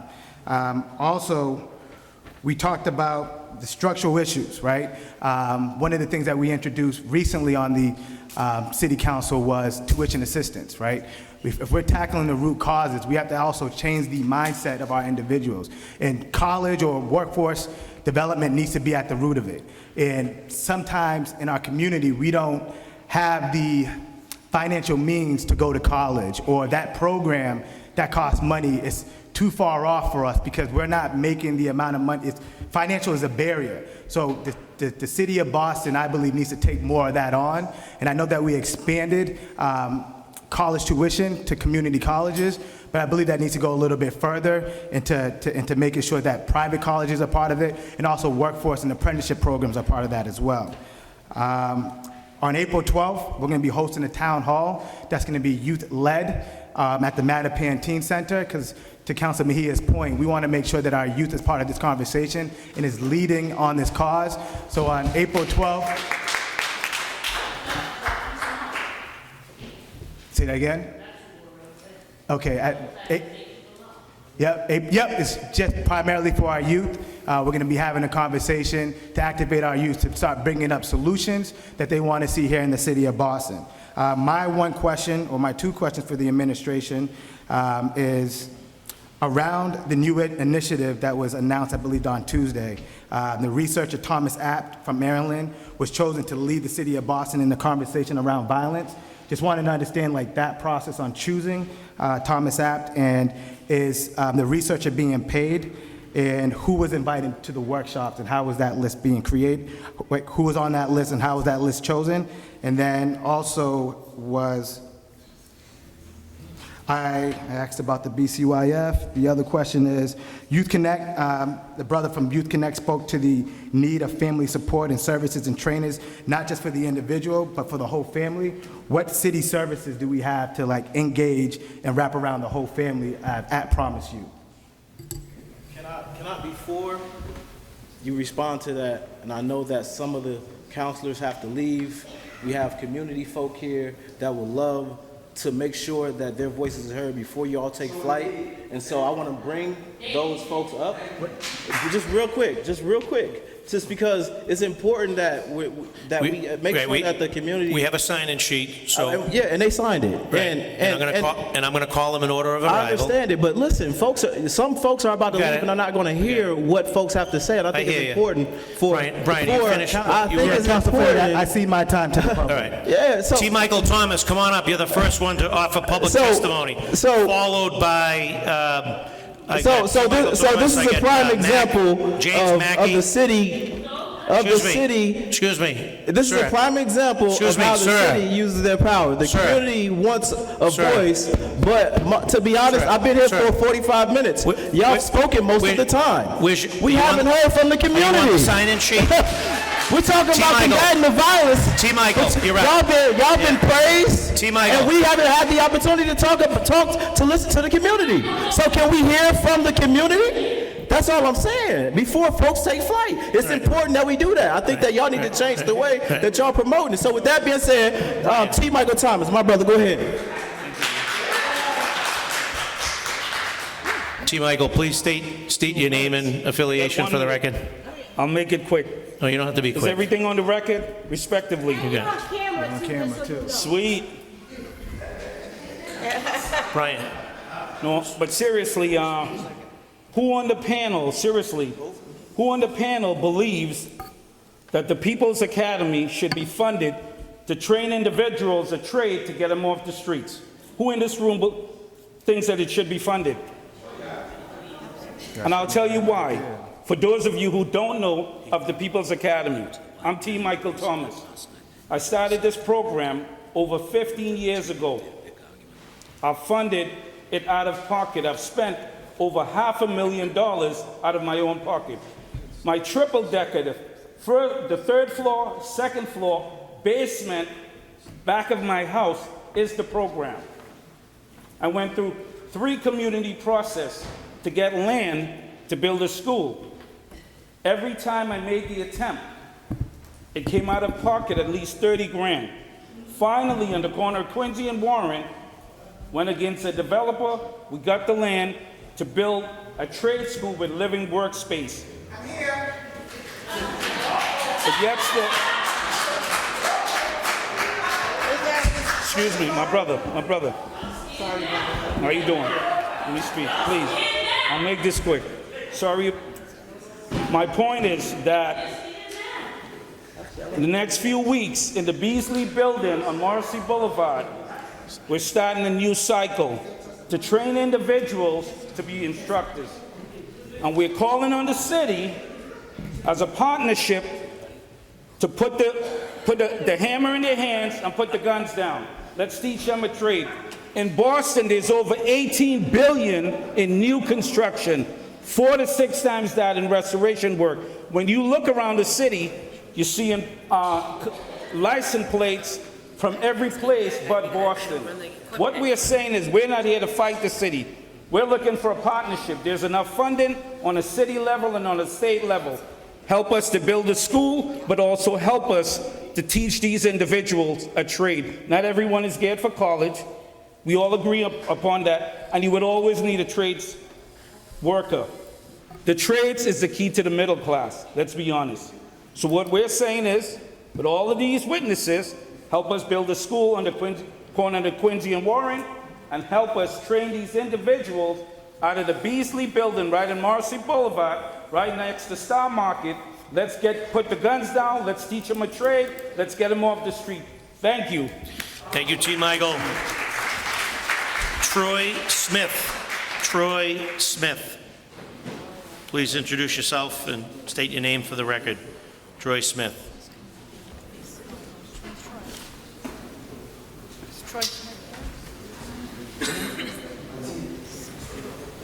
Thank you for your patience, Troy. Good afternoon. My name is afternoon. Reverend Troy Smith. I'm Reverend also Troy. the Center Director at BCYF Perkins Center, located at Talbot Avenue. I'm also a victim of the violence that took place in this city on December 5th on Talbot Avenue at James Tire Shop while I was waiting for my tire to be repaired. I've been working in this community. I've lived in this community all of my life, and I've worked in this community for the last 29 years on Talbot Ave, first with the Boys and Girls Club at its opening, and then with BCYF Perkins Community Center. My first question is to the counselors that are present. I'd like to know by name how many counselors have supported this bill. Bill. For this community violence chaired by Councilor, or authored by Councilor Murphy. It's not a bill? Okay, so how many councilors have signed on to the hearing in support of this hearing? We can read the names. 1, 2, 3, Please. 4, 5, 6, 7, 8, 9. It's myself, Bach, Braden, Coletta, Flaherty, Worrell, Flynn, Baker. and Fernandez Anderson. Baker. And Baker. No, I wanted to know who signed in support of this hearing. Your presence is appreciated, but who has signed in support? And my reason for that The answer to that question is Councilor Aaron Murphy, Councilor Frank Baker, Councilor Kenzie Bach, Councilor Liz Braden, Councilor Gigi Coletta, Councilor Michael Flaherty, Councilor Brian Worrell, Council President Flynn, and Councilor Fernandez Anderson. Okay, thank you. That's my first question. Well, the important thing is that they signed in support. Because violence is not just on Talbot Avenue. Violence is not just geared towards our young people from the ages of 10 to 24. Violence, for years, I've been counseling, working with families because the Youth Connect program initially started as Youth Service Providers Network. I was the first case manager along with Jeff Butts, who was the social worker out of B2 and B3. And I applaud them for the work that they are now doing with a social worker in the station houses, providing wraparound services. And I've said this to the mayor, the chief of human services, to the commissioner of BCYF. When you called me and asked, what could you do for me and my family? My first response was, I appreciate your concern for me and my family, but I have an immediate family that I go to work with every day for the last 24 years. They need some services. The people that I supervise on the job have needed wraparound services. And it is appalling that this city is slow to take care of its own, but we talk about money is available for neighborhood programming, and we see the same individuals getting the funding, but I don't see the programs. And I'm not pointing fingers, I'm stating facts. If you are going to come to the table and receive a penny, I want to see some action. And I applaud those that are doing the work, because those of us who know whose boots on the ground have been doing it well before any money came around, and continue to do it when there is no money. And so we need to really work with the administration by pushing the administration that every citizen of Boston, Massachusetts counts. Yes, I've been working with young people for well over 30 years, but when you become a victim of gun violence while protecting a young person, your mind changes, your outlook changes, especially when my daughter witnessed the entire incident. So trauma isn't just for those who experience it, it affects the entire city. And so every counselor should be in support of this hearing and every hearing moving forward. Don't give me lip service because it sounds good. Show me. Show me. Thank you. Thank you, Troy Brown.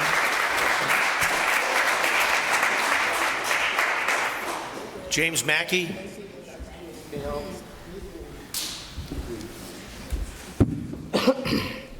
I'm gonna go with continue on with my brother, my reverend said. Don't just show me lip service. Don't just hold space. Don't just show up. Your value statement is about where the money that the city of Boston has and where it goes. And there are people right here that are doing work that are not receiving the funds that is needed to continue to do the work that they've already been doing before they were even paid to do this work. And I want to be clear that it's important and imperative for the city to understand when people have been saying the same thing consistently, yet the results yield the same, something ain't right. Is it us? Because if you know, the saying goes, you want to know what's the value statement? Follow where the money goes. So if we're talking about a violence, combating the violence in the city of Boston for the summer, well, where the money at? We got programs right here, and I'm gonna step back because I want to make sure that, with Isaac and his role, right? Isaac should have a budget to make sure whatever he asks for is taken care of, because the work that he's doing is to get the guns off the street as well as combat the violence as well. Frank Farrow should make sure that should make sure that in the Office of Black Male Advancement, they should get whatever money they ask for to support the black males that they are serving because they're working to combat the violence.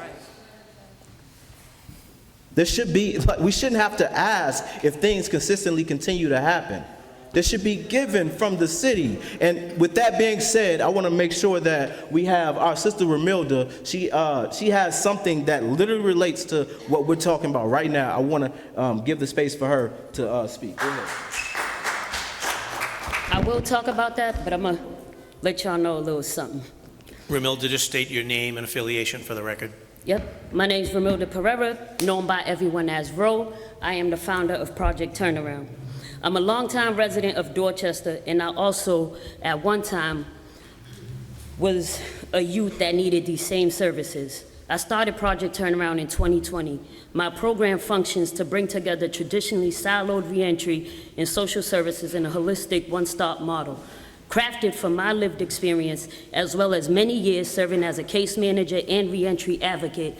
Project Turnaround focuses on providing pathways for successful reentry. All too often, when people return home from incarceration, they are faced with maze of agencies and programs that are hard to navigate, even with support. Project Turnaround acts as a clearinghouse for those resources and a central hub for the people most in need. Every participant is paired with a case manager and a mentor that helps him and her navigate systems from getting into supportive housing to job training and trauma interventions. As a program that has its origins in the very community it serves, Project Turnaround uses a community feedback loop to ensure that all programs and resources are vetted, provide growth and opportunity to participants, and create pathways for successful reentry. The continuum of care that is provided ensures that no participant are left behind. Street outreach, violence interruption, case management, counseling, education, housing, and support services. Project Turnaround functions as a center where community change comes from community connection. We're devoted to helping Boston youth access the service and holistic care necessary to achieve their potential. We recognize that many of Boston's youth have suffered the impact of generational trauma, mass criminalization, and poverty. We believe that by tailoring interventions to youth in their own communities, we can help transform all of Boston's neighborhoods into thriving and supportive communities. I do need help and support. I can't do it alone, and I can't keep using my own personal money. We're the most connected to these youth. We're also a program with the most resources, but also the program least funded by y'all. I started with funding from New York City. I'm gonna say it again. New York City believed in me and gave me money, not y'all. So that little bit of money, it keeps us afloat, but that money's running out. I'm gonna tell y'all why he told me to tell y'all the story of today. I have a young man from this community, this very neighborhood, who was released from incarceration yesterday. That young man had nowhere to go and checked into a shelter. He was sent to Northampton, which is a trigger, and we all know that. It's all with mass incarceration people, they steal your stuff. This young man don't play that. What he's gonna end up doing if they do harm to him is cause harm back. I asked, we was in a group of same folks that y'all fund $20 million programs and all kind of stuff. I asked for resource.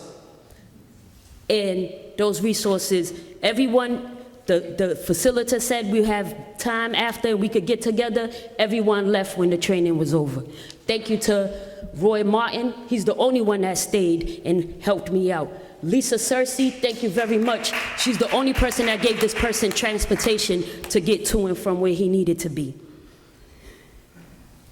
That can't continue to happen. We have jobs for 14 to 18-year-olds, cool. But what about the 18 to 24 or the 25 plus? Y'all took Operation Exit. Why? It was a program that was working.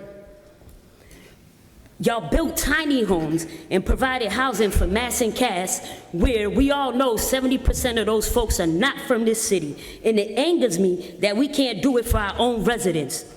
Thank you, Ed Flynn, for saying youth violence is a public health issue in the city, just like the drugs on mass incarceration. But we don't support our youth. We demand and ask for our people to get the same sympathy and attention as those folks. We can't arrest our way out of this situation. Speaking of police, we need officers from our community in our communities. We need them promoted and in positions with power to make the necessary changes. I can't keep calling on retired Gerard Bailey and Dan O'Hearn, because that's not fair to them. I'm also tired of seeing the same officers, Officer Chin, Nora, Manny. I'm tired of that. And thank you for your commitment, Lanita, to keep that piece of the work going today, and I appreciate that. I don't even know who that is, but go ahead. Investing in funding is, you guys keep investing in funding in the same people. The same organizations keep getting the same millions of dollars, and we all know we can't go to them people to get anything. All they do is use our names, because our names is on the gang database, and when they use that name to say that they helping them people, y'all are finessed, and you keep funding them. We keep bringing in folks that have the degree, but not the street knowledge to do this work.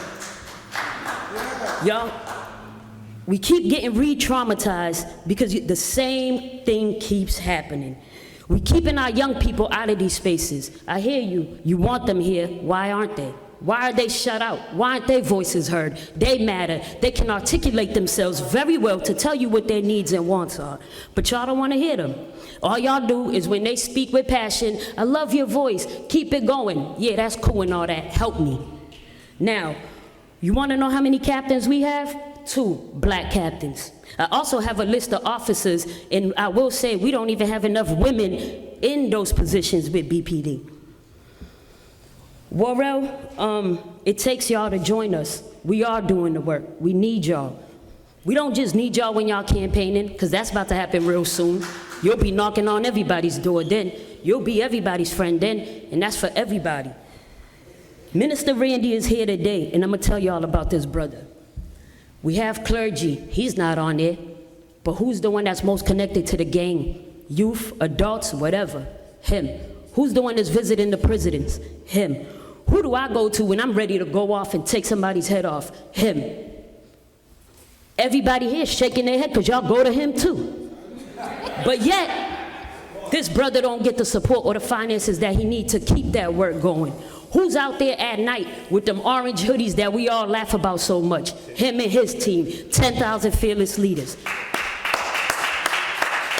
BCYF is cool, but I'm gonna tell y'all how BCYF changed. When I went to the marcha, we had Elisa Santos, amazing sister.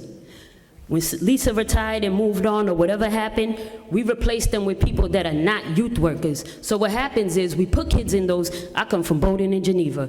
I flooded the Marshall when it opened back up with students. And what ended up with kids, what ended up happening is you have somebody there who's putting the kids out on Westville Street at 4 o'clock in the afternoon to wait for their parents to come get them because they're running. It's a kid. It's a community center. They're gonna run. And if you can't understand that, get out the way and let somebody come in. We have Paulo Barros, who works very hard with the Cape Verdean community. And as we know, if you break it down by nationality, we are the most murdered in this city. But he's not funded like he needs to be to continue that work. So we can do all this talking, and y'all can get on the mic and preach like MLK, but let's put our money where our mouth is and do actually the work. Come out. And I thank y'all for signing that. I appreciate y'all. We also we'll just recognize that Haley Dillon from Senator Nick Collins' office is here as well. Thank you for your support. Brother Donnell. Brother Donnell. That's Brother Donnell. Donnell. Okay. Brother no Donnell. Peace and blessings. Peace and blessings. Peace and blessings. Peace and blessings. First and foremost, I'm a black man from the city of Boston, born and raised. Secondly, I'm a father. 3 young men, 3 soldiers. My youngest is 5 years old. I'm a Roxbury guy. But before I could take my son to the park, I circled 3 times. If I see some young cats out there, I'll pull over. Hey, fam, it's good today? Yeah, Brother D, it's all good. You proper. Sometimes I go there and say, nah, Brother D, you ain't proper today. So me and my son can't play in the park that day, right? I believe that darkness can't exist where there's light. So therefore, one of the things that I hope that the city of Boston gets behind me with, Dr. Isaac I might put him on my taxes or he might put me on his. That's how much I bother him. That's how much we talk about the hot spots. That's how much we talk about planning. And so Poetry in the Park is something I plan to do this summer.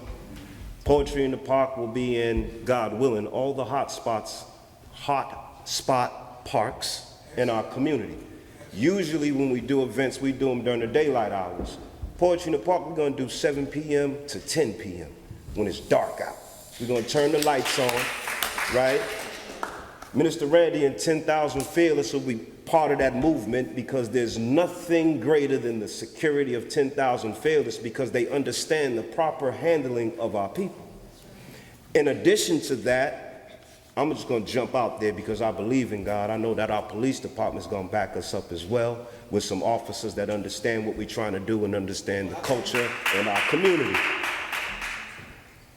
The idea is to make sure that we have music, good food, good times. Last summer at Roxbury Heritage Parks, I had them from 5 years old to 85.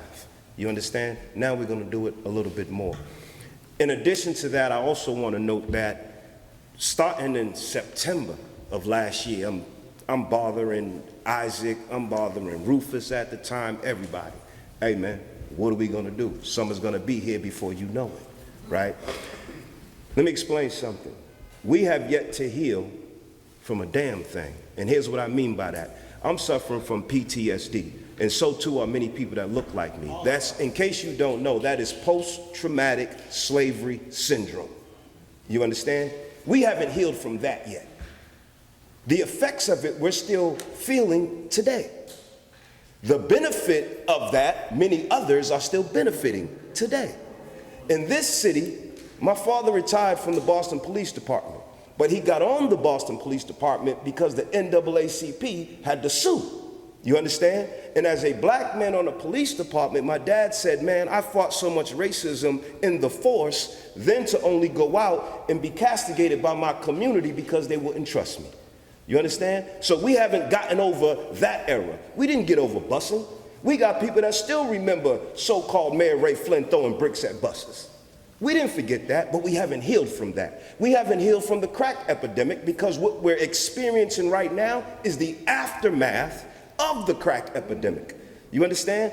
So, one of the things that I've been dealing with a lot of city officials, I take that back, a handful of them. That handful has been working with 4 months with myself. We've had in my opinion, some great representatives from our religious community. Brother Dickerson, who was right there, Pastor Willie Broderick, who is not here presently, Minister Randy Muhammad. Why? Because we can't do it. If God ain't in it, man, the devil got it. So we weren't trying to figure out what we can do on our own. I reached out to some clergy who I know don't give me lip service. They roll up their sleeves and they get in the community and they work. You see, because sometimes we're quick to say where the clergy at, but some clergy, y'all can stay home. I want the clergy that walks through the neighborhood all the time. Brother Dickerson? I want the clergy that walks in Orchard Park, Warren Gardens, right? Willie Broderick, 12 Baptist. I want the religious leader that goes through Grove Hall's been doing it for over 20 years, Brother Minister Randy, 10,000 Fearless. Because when they walk, man, the windows start shaking and folk trying to figure out what's going on. They reach out and they hear positive men. We're talking about men that are Muslim, Christian, Jew, and Gentile. All different socio-economical statuses and everything else. So myself, Sister Ramilda, Brother James Hill, we started trying to convene. The healing tour is on its way. Is it going to be the solve-all? Probably not. But it's going to give us an opportunity, because sometimes we need a space to cry. We need a space to yell. You understand? We need a space where we can have clinicians, psychiatrists, and so forth on deck. That will be there. However, let me also say that during the healing tour, we need accountability. That's right. Because at the end of the day, yes, I need the city support, but I'll be damned if y'all think we ain't going to save our community with or without you, because that's our responsibility. Okay?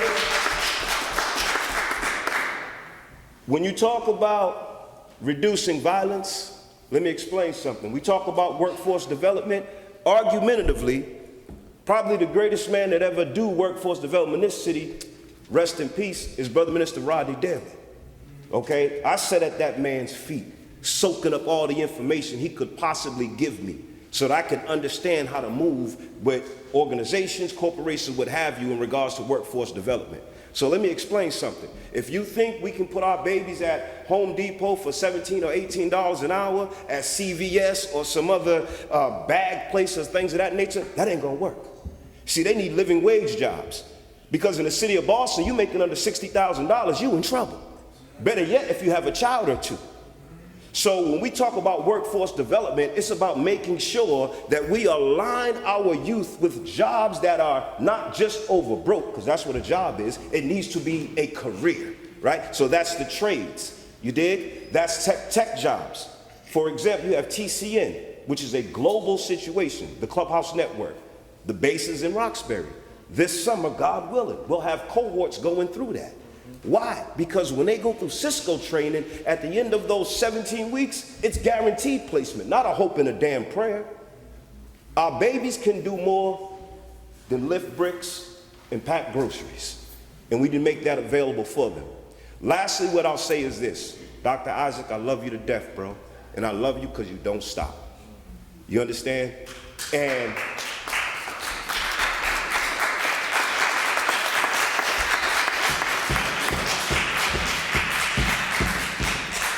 I'll also, and I'm going to leave with this, not to hog up the mic. I'm angry. I'm tired. I'm angrier. And I'm tired. I own a restaurant in Grove Hall, and often at times, my customers call me because they're scared. They want to know, hey man, is it cool? Can we come by today? Is there shooting going on? They don't want to park behind flames because it's prostitution, drug selling, guns, or what have you, right? Now, during COVID, by the grace of the Most High, we fed about 86,000 people with the help of the community, right? But then at the same time, when it came time to bid for certain contracts to provide food for individuals that lived in BHA and things of that nature, and they said that these contracts are going to go to small, black, minority-owned restaurants. So when I teamed up with my good brother and mentor from Down Home Kitchen, Brother Webster, Gary Webster and his family, we put our bid in. Guess what happens all the damn time? Y'all don't give nothing to us little guys. It just don't happen. But we can do it. If one restaurant was able to pump out 1,752 meals a day, because that's what we did, if I was good enough to help feed my community, I'm not good enough to get a bid from the city. Something's wrong with that. City Fresh can't keep getting it all. They may at times have a face that looks like mine, but we all know what's happening behind closed doors, who actually runs that and controls that. So we have black and brown businesses that need more from the city. You want to stop this violence? Stop playing. You want to stop this violence? I know for a fact that there are countless jobs within the city that go unfilled all the damn time. Open them up. Let them go through these workforce development trainings, these life skill trainings, and then give them the job, as opposed to letting it sit there vacant. Thank you. Thank you, Brother Dell. So, Chair at this time is going to recognize City Council President Ed Flynn. Thank you, Councilor Flaherty.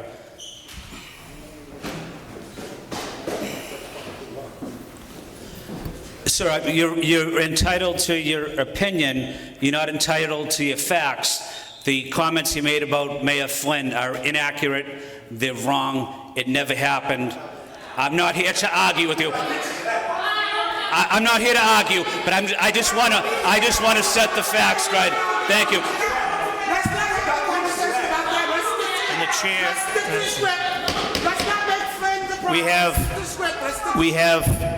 We have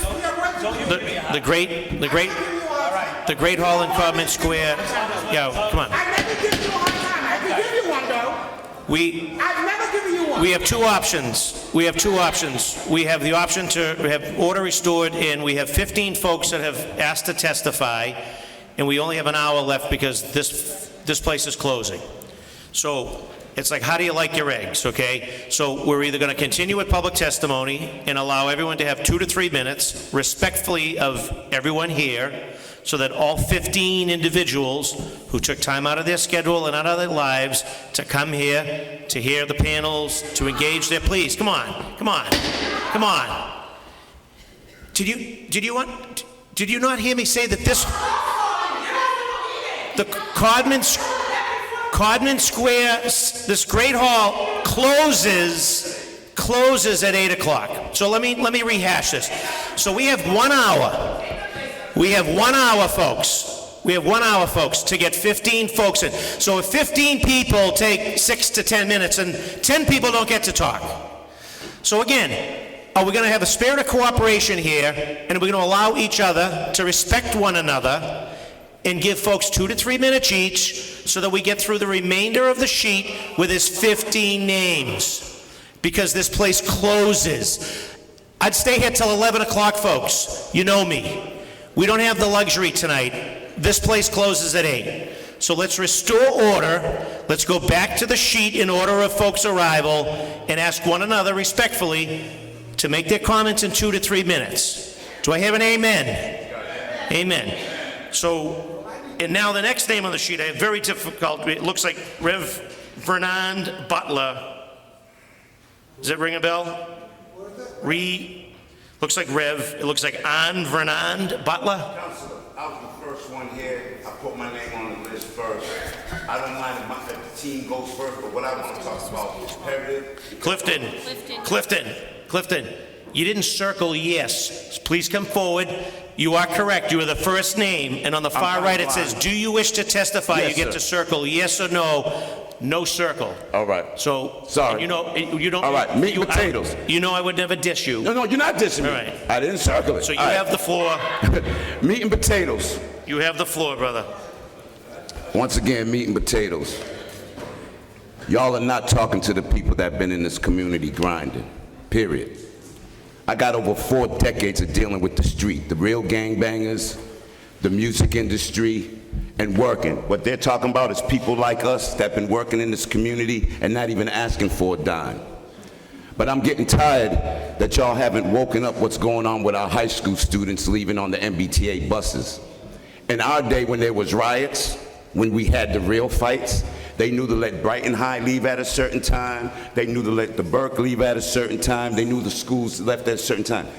Are y'all idiots, or y'all letting them all leave at the same time? The MBTA police officers are overwhelmed in Nubian Square. They're overwhelmed at Ashmont. They're overwhelmed in Mattapan. We got to get to the bottom line and bring some real interventions and bring some people that know these kids. I'm one person, one, and I do it every day for decades. But it has to be known now. Our children are our base, but you have to worry about the mothers, the grandmothers, the fathers. We have to worry about the nature of our people. But what's going on in these train stations is ridiculous. Just yesterday, I broke up a fight and someone said, I seen a helicopter in Nubian Square. I said, yeah, there was another fight in the neighborhood. And guess what the person online said? Cliff, you wasn't there breaking that up by your daggone self. Luckily, MBTA and some of the Boston police officers came through, right? But we got to get better at saving our children. And if we did it when I was rioting and fighting my boys down in South Boston and wrecking them, we can do it now. But we have to put the work in. And all this side talk, come to us who actually work with these kids. And the next thing, I love the young bloods coming in and they're learning, but all y'all that are in them city offices, you need to come talk to the truth. Because as long as you keep thinking you're doing something, you're doing exactly what they want you to do, nothing. We have to collectively come together. Boston is the beacon in the world, but if we keep dividing between money, color, we're gonna keep doing the same thing, and I'm gonna end here. I was born in 1966, and I've been at every table. A lot of y'all really don't know where I'm from.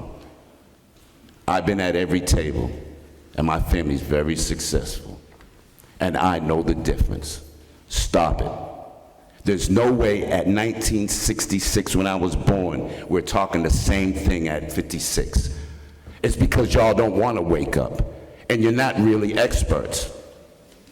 Because everything that you're reading is not applied to the people in the community. That's black, white, green, all across the board. When I speak, and remember this everybody, when I speak, I just don't speak as a black man. I speak as a human being. And when are we going to do the daggone job and stop playing around?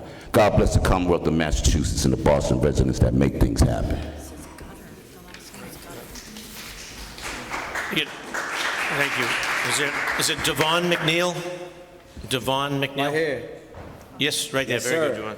Welcome. Welcome, sir. You have the floor, and if you just try to do your best to keep it to, say, 3 minutes. True indeed. Greatly Peace. appreciated by the chair. Peace, everybody. Peace. I'm going to do my best to be real brief. It's sad, it's disappointing that when I came in, it was full in here, now it's empty. But I told my mother, and Miss Julia Mejia, you know what I'm about to do, but I told my mother in the visiting room of a prison that I would do this. So will somebody please help me count to 20? Please, my brother Mackie. 1, 2, 3, 4, 5, 6, 7, 8, 9, 10, 11, 12, 13, 14, 15, 16, 17, 18, 19, 20. That's how many years I spent in prison for killing somebody. We talk about violence? No. Is that what we talking about? No, I'm asking, are we talking about violence? Yeah. Okay. At 14, I walked inside of a barber shop at 10 o'clock in the morning and shot a man in his chest twice. Went to DYS, the system was broken, and I was let right back out. At 16, I was on a bike and seen an enemy, and I had a 25 caliber gun, 8 o'clock in the morning, and I let the whole clip go. I missed because I fell. At 22 years old, I was arguing with a brother who looked just like me.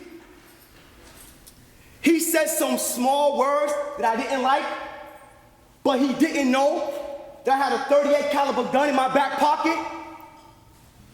Those small words were enough for me to pull out my gun and shoot that man 3 times in his chest. As a result, he died. Violence?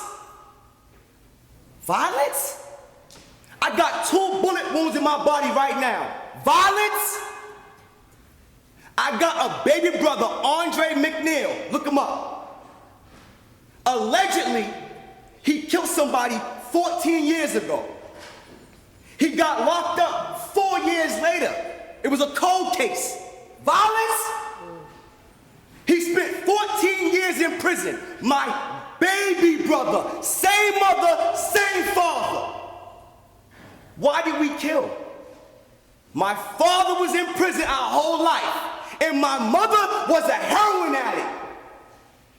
I walked into my mother's house at 5, 6, 7, 8, 9, 10, 11, 12, and she was shooting heroin in her arm. You talking about violence? And Reverend, hey, Eugene Rivers, can you sit up for a minute? You heard me speak at an event. You did, right? You did, right? When I shared my story, you said, everybody got a Monster Cody story. You compared me to Monster Cody. Yes, you did. Yes, you did. Yes, you did. But hold up. Wait. It's my turn. It's my turn. It's my turn. It's my turn. My mother died, bro, I called you, bro. My mother died from a fentanyl overdose when I sat in a cell 2 days after my 31st birthday. Then I had 32 days to come home, and they found my little brother on the side of a sober house, dead, with one sneaker on from a fentanyl overdose. Monster Cody, bro? We can have this conversation. Yeah, all right. Listen. But listen, I'm going to end on this note. I have a nonprofit called Not On My Watch. I have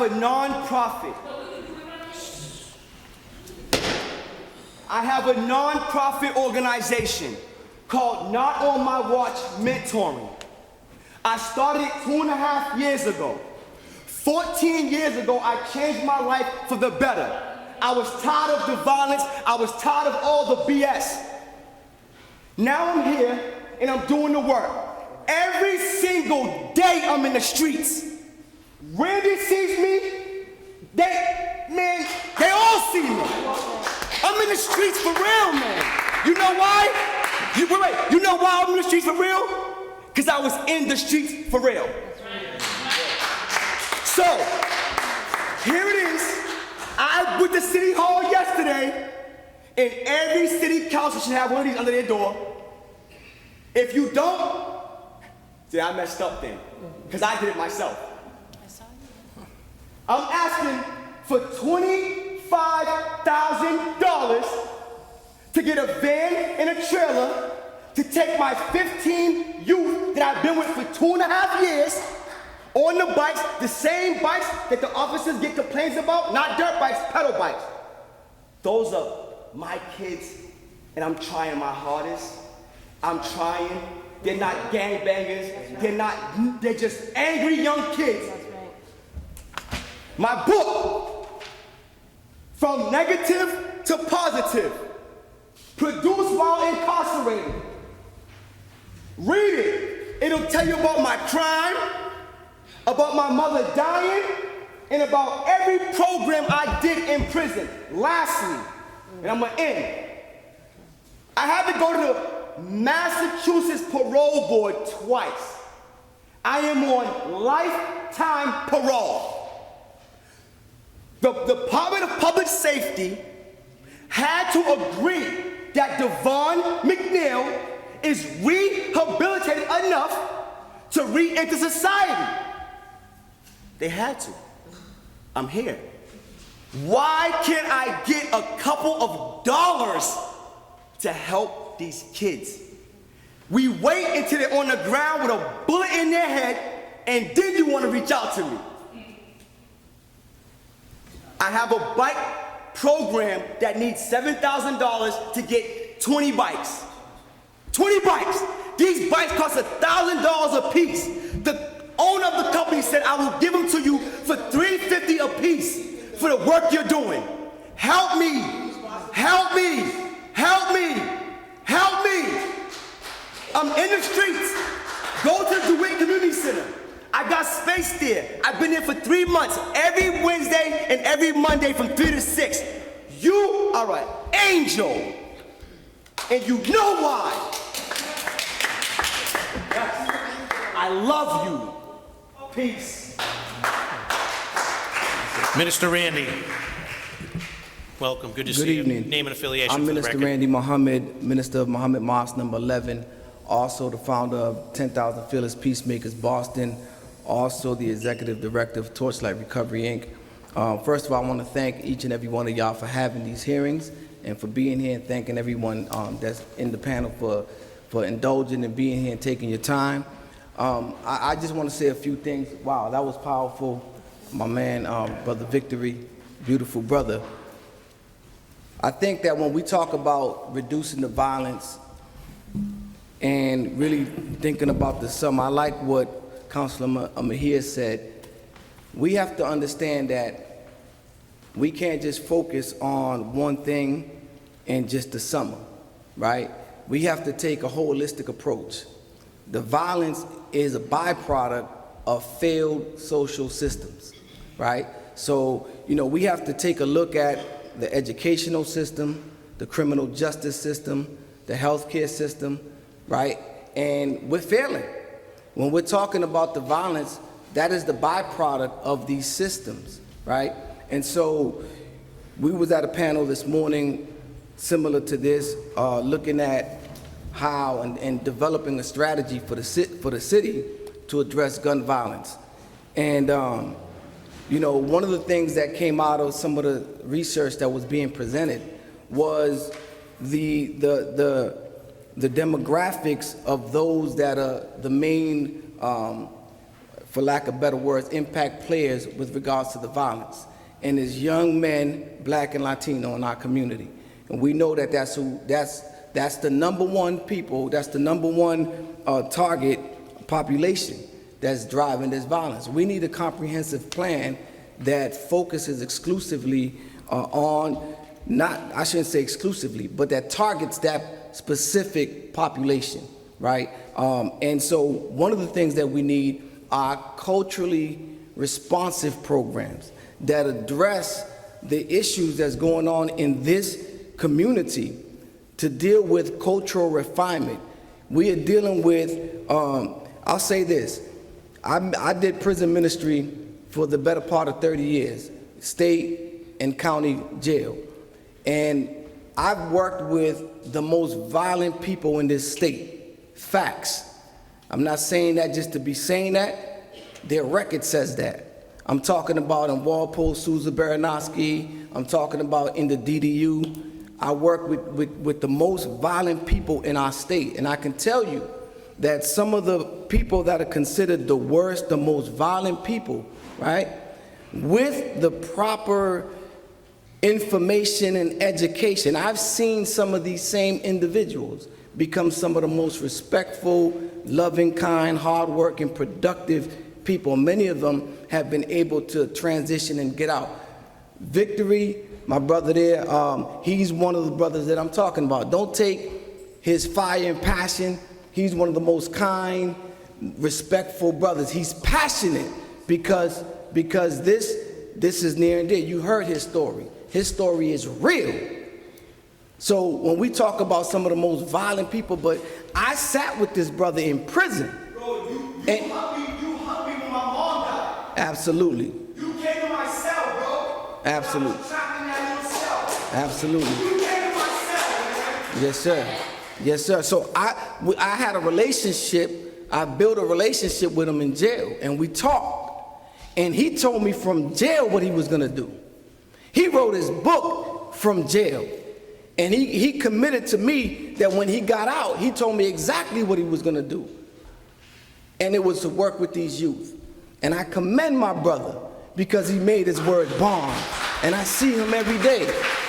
I see him every day working with the youth. And who better to work with the youth? Who better to work to stop the violence than those that were a part of it?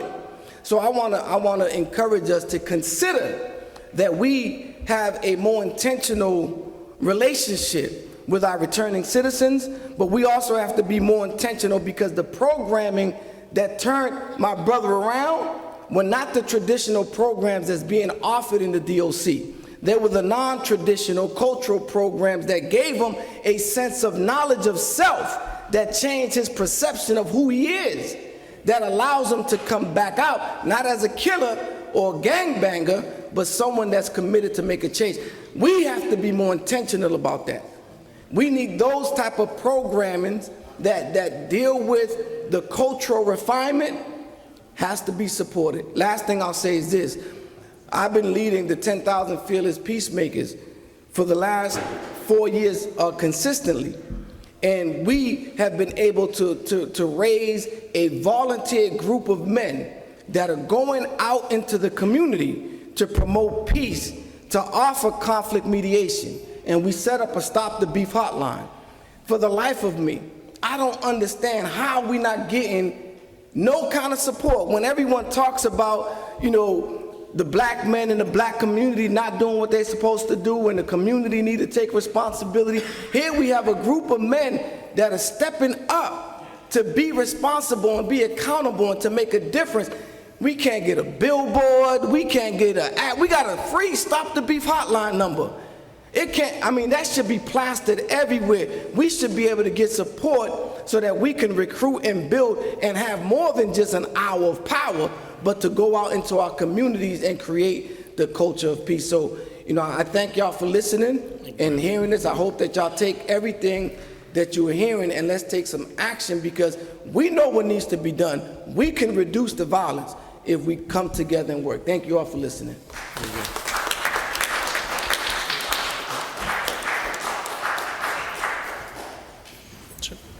Name and affiliation for the record. Hello, everybody. How are you? My name is Danny Santana. I am the director of ITY. That stands for Inspiring Today's Youth. Many of you in here today know me, but there's a few of you that are in here today that know me for many years, since I was 9, 8 years old. If you know me more than 10 years and you're sitting in the room, please stand up. If you know me more than 10 years and you're sitting in the room, please stand up. There's about 3 of you in here right now. Larry. Come on, brother. Sister. Talking to you, yes. And what's my other sister that used to be a street worker? She was up in here. She's back. She's standing. Right?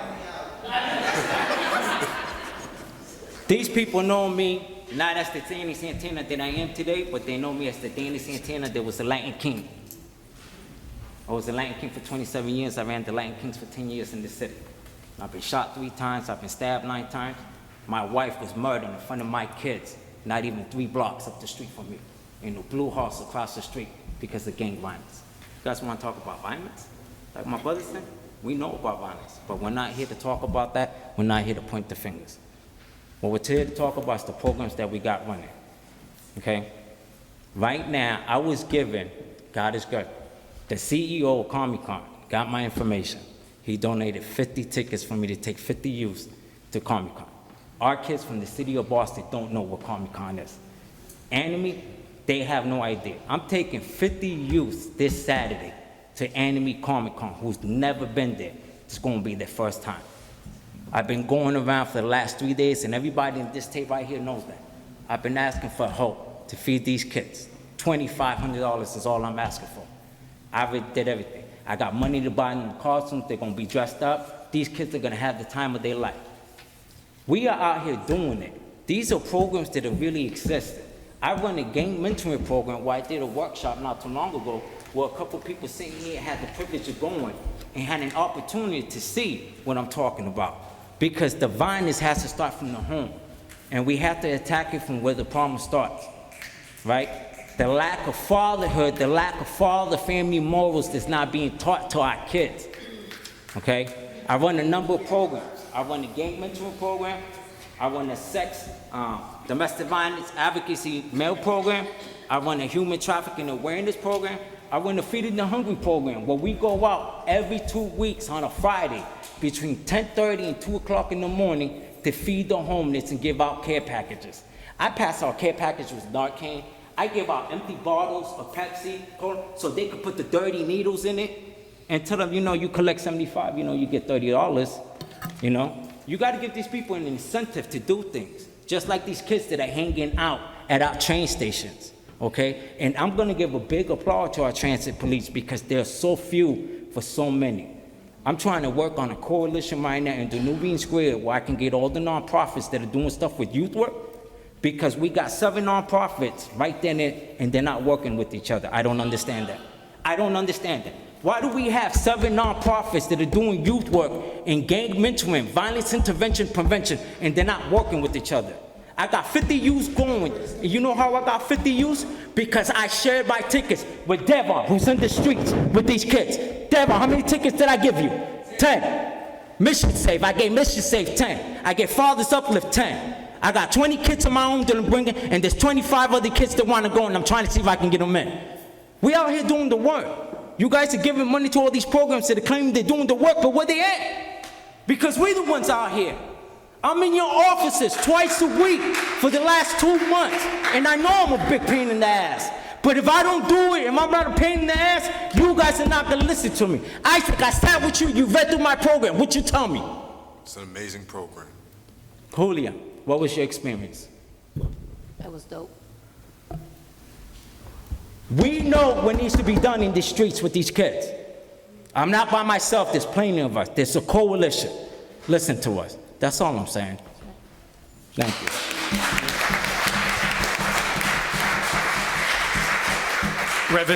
Reverend Sales.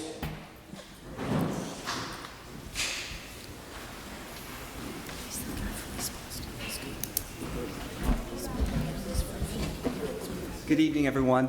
Thank you for the invitation and opportunity to be here, and thank you for conducting this important hearing. I'm a pastor in East Boston and a part of a community organization advocating for safe schools in the city of Boston called Boston SOS. So here's a guy from East Boston. I swam across the harbor to be here because this is a city of Boston issue, right? And we're connected and want to be a part of the solution. Just a couple of things to add, and so many people said so many good things, and I appreciate all the comments that people have made. But one of the things that strikes me is that in some ways it's connecting people who are disconnected from the many resources that are available. So, for example, summer jobs. We heard a lot about that. What was it? 7,000 summer jobs might be offered. But we heard in a hearing earlier in the year that the website in which kids have to sign up to get the jobs was rather complicated, and in the end, they gave up, and they didn't successfully make the application, so that a lot of jobs went unmet. So that's something to give some thought to, the access to jobs. If we're going to offer 7,000 jobs, to make it accessible for the young people to get those jobs. Another issue that I keep coming up against and interacting with are parents who are asking for help, but they're young people. My young person isn't listening to me. He's not coming home when he's supposed to. He's not going to school, and so on. So parents really needing extra support and help in some way that's going to have some teeth. So another aspect of what's going on in terms of public safety, adolescence, and community safety. And then just to add in, I heard a number of people talk about vocational training, and I love that, because it seems like so often we focus on academic work and college preparation and university preparation, but not everybody's an academic person. I want a good auto mechanic that I can trust. And so on. So those that job training to me seems like such an important offering and something to consider. And the connection with what's going on in the summer to what goes on in the school, to what goes on in the family, what goes on in the community, to really see those connected and to see us find solutions across the board in those various areas.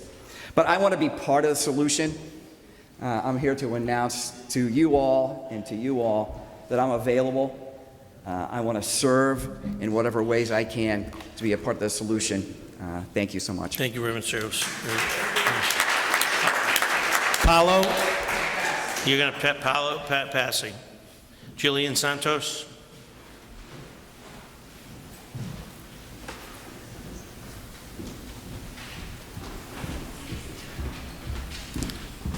Good evening, Julian. If you could just state your name and affiliation for the record. Yeah, hi everyone. My name is Jillian Santos. I work with Citizens for Juvenile Justice. We are an independent nonprofit policy organization, and we serve the Commonwealth. We're a statewide organization.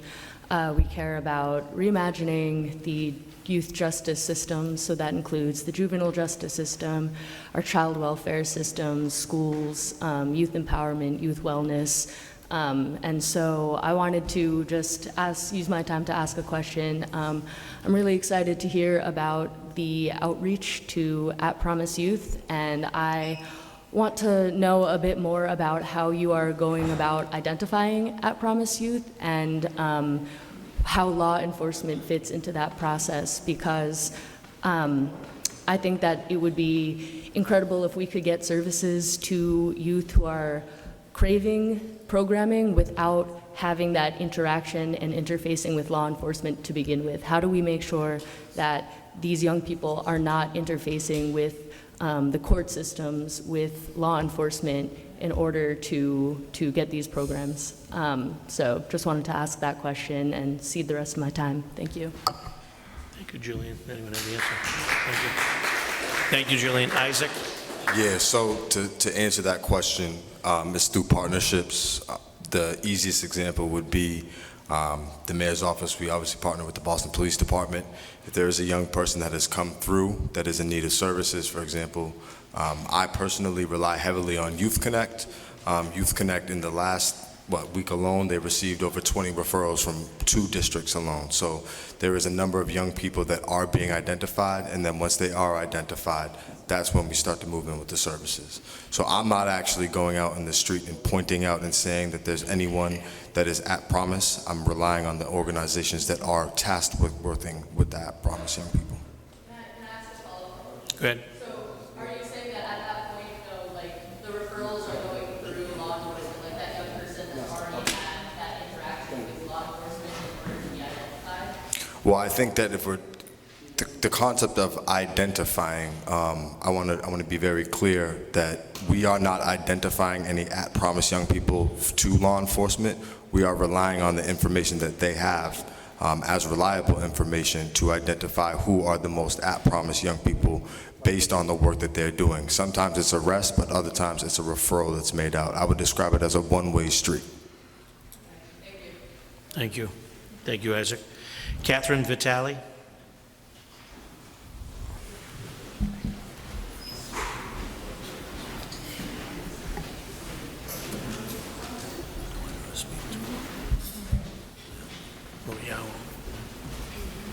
Just state your name and affiliation for the record. Catherine Vitale. I'm from Dorchester, born and raised. And to be honest with you, I wasn't going to come here today. I knew about the hearing, but I don't see a point in wasting time with hearings anymore because they don't go anywhere. The people on this panel don't listen to the public. We have, who's that? Brianna Malore, who gets black men tackled by the Boston police in the park and arrested for absolutely nothing. We have Dr. Ojukutu, who wants to force all the Boston public school kids to be muzzled all day in school and take deadly vaccinations.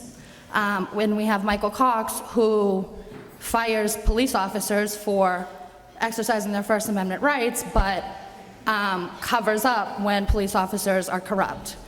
And then the Boston City Council, I mean, they spend 3/4 of the time at their meetings and hearings thanking each other and patting each other on the back.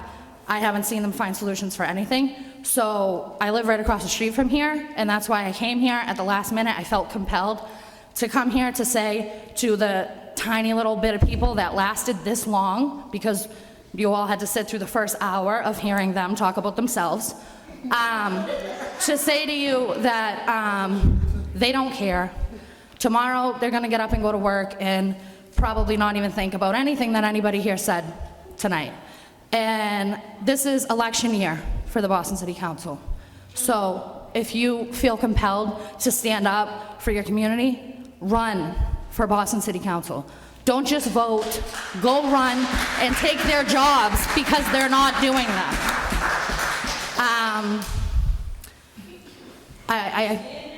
I I've given testimony to the Boston City Council many times.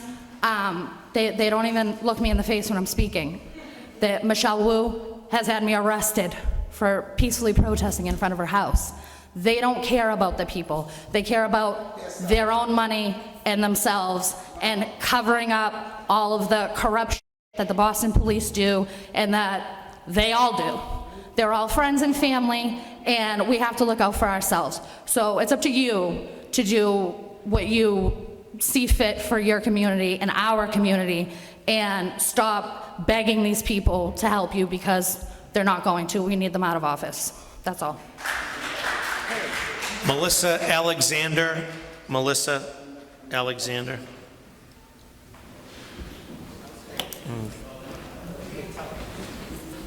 Please state your name and any affiliation. My name is Melissa. I'm not with any organization. I'm almost embarrassed to be from Boston, but I grew up Bowdoin in Geneva, Upham's Corner, Savin Hill, Fields Corner.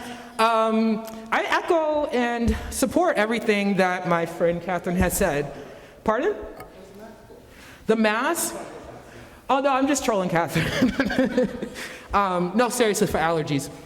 I'm sneezing because this body makes me sick. But let me give you some practical solutions. There was a little allusion to the Boston busing crisis, whatever, in the 70s. How about some reparations for Boston public school students? Like from 1974 up into 2020. And you're wondering where the money's gonna come from. Did all of you not get raises recently? Who else got a raise too? Adam Cedarbaum, who doesn't need, I asked him, how many total police officers work total? He's like, well, I don't know. Our favorite bimbo, our favorite city-funded, taxpayer-funded bimbo. Right? That's what I'm saying. Like but that gives you a good idea. Yeah, the city council is suing the city council. It's like the double Spider-Man meme. There's money, but also at a certain point, like money's not going to do anything. Money's not even real, and money is what you say it is. So we also need to be looking at how to stop violence before it happens. And we know we've been through this before. That's why it feels so tired. It feels so tired. Like, you know what I mean? Like what about the forms of violence enacted by the local government? What about mandates, business killing mandates? What about now you want to regulate beekeeping? What are you going to send the police on the police on people for a bunch of bees? Like, what about the violence that y'all enact with your policies? What about the social violence? What about the fact that plenty of us can barely afford to live in this area that raised us up? You certainly made a lot of money off of our standardized test scores, which are bonuses for Boston Public Schools. There's an unprecedented level of violence in Boston Public Schools. In my day, like the boys, Boston Latin, they used to just fight at Clemente Field. There are kids throwing hot noodles on teachers. There are kids, you know what I mean? It's not just the summer, it's year round. So, feel free at any time to shave a little bit off of all your like recent raises and everything and give back to us. I know, right? That's what I mean. It's so expensive to live here.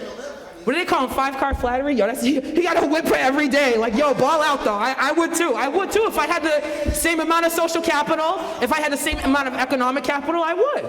So, I guess what I can really say is just prepare for us to keep coming to meetings like this. We'll do the one-woman protest here. We'll pop up, surprise. We'll switch it up. We'll make you think that we're gonna all come and protest, and then you'll be all scared. You know what I mean? Like when you ran away at the public safety meeting, Mr. Flattery. Like, you know what I mean? Like we're not gonna stop doing this. So if you find this disruptive, imagine how disruptive it is to live under the how much qualified immunity is on this panel, like total? All of them. But we're acting like we're menaces to our community. Like, if it wasn't for a tweet that Romilda amplified, I would have been yelling about contaminated drinks and roofie drinks in our city. Where's her, why isn't she on the Public Safety Council? She helped warn more people. You know what I mean? What about Catherine giving people rides, safe rides home on the 4th of July when there's 8 shootings? Like, we're looking at Stockholm, like, yo, brrr, they're going off. What about people like Joa who you know what I mean? Well, guess what? We're here. We're going to be here. We're going to keep being loud and rowdy and disruptive and clowning and roasting you until you take us seriously, because we pay your taxes. You're our sugar babies. All right. Thanks so much. Thank you. Someone left it looks like a key on the floor. Anybody? That's yours? Okay. You want to come back to the mic? You have a question for the... With all the testimonies that you guys have heard, specifically from my colleagues that are here doing the work, right? And you guys know that we out there doing the work. What is your plan to help us? Give Mark Cullerton more money, give Marley more money. Give Mark Star more money. Bow down to the shovel.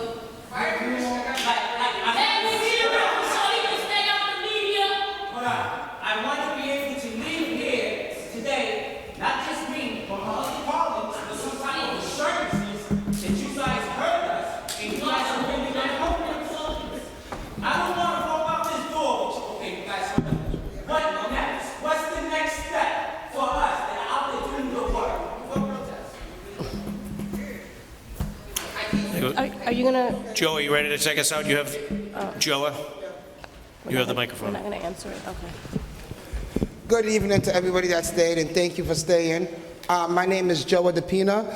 I'm a community activist, a business owner, and a former candidate for city council for District 7.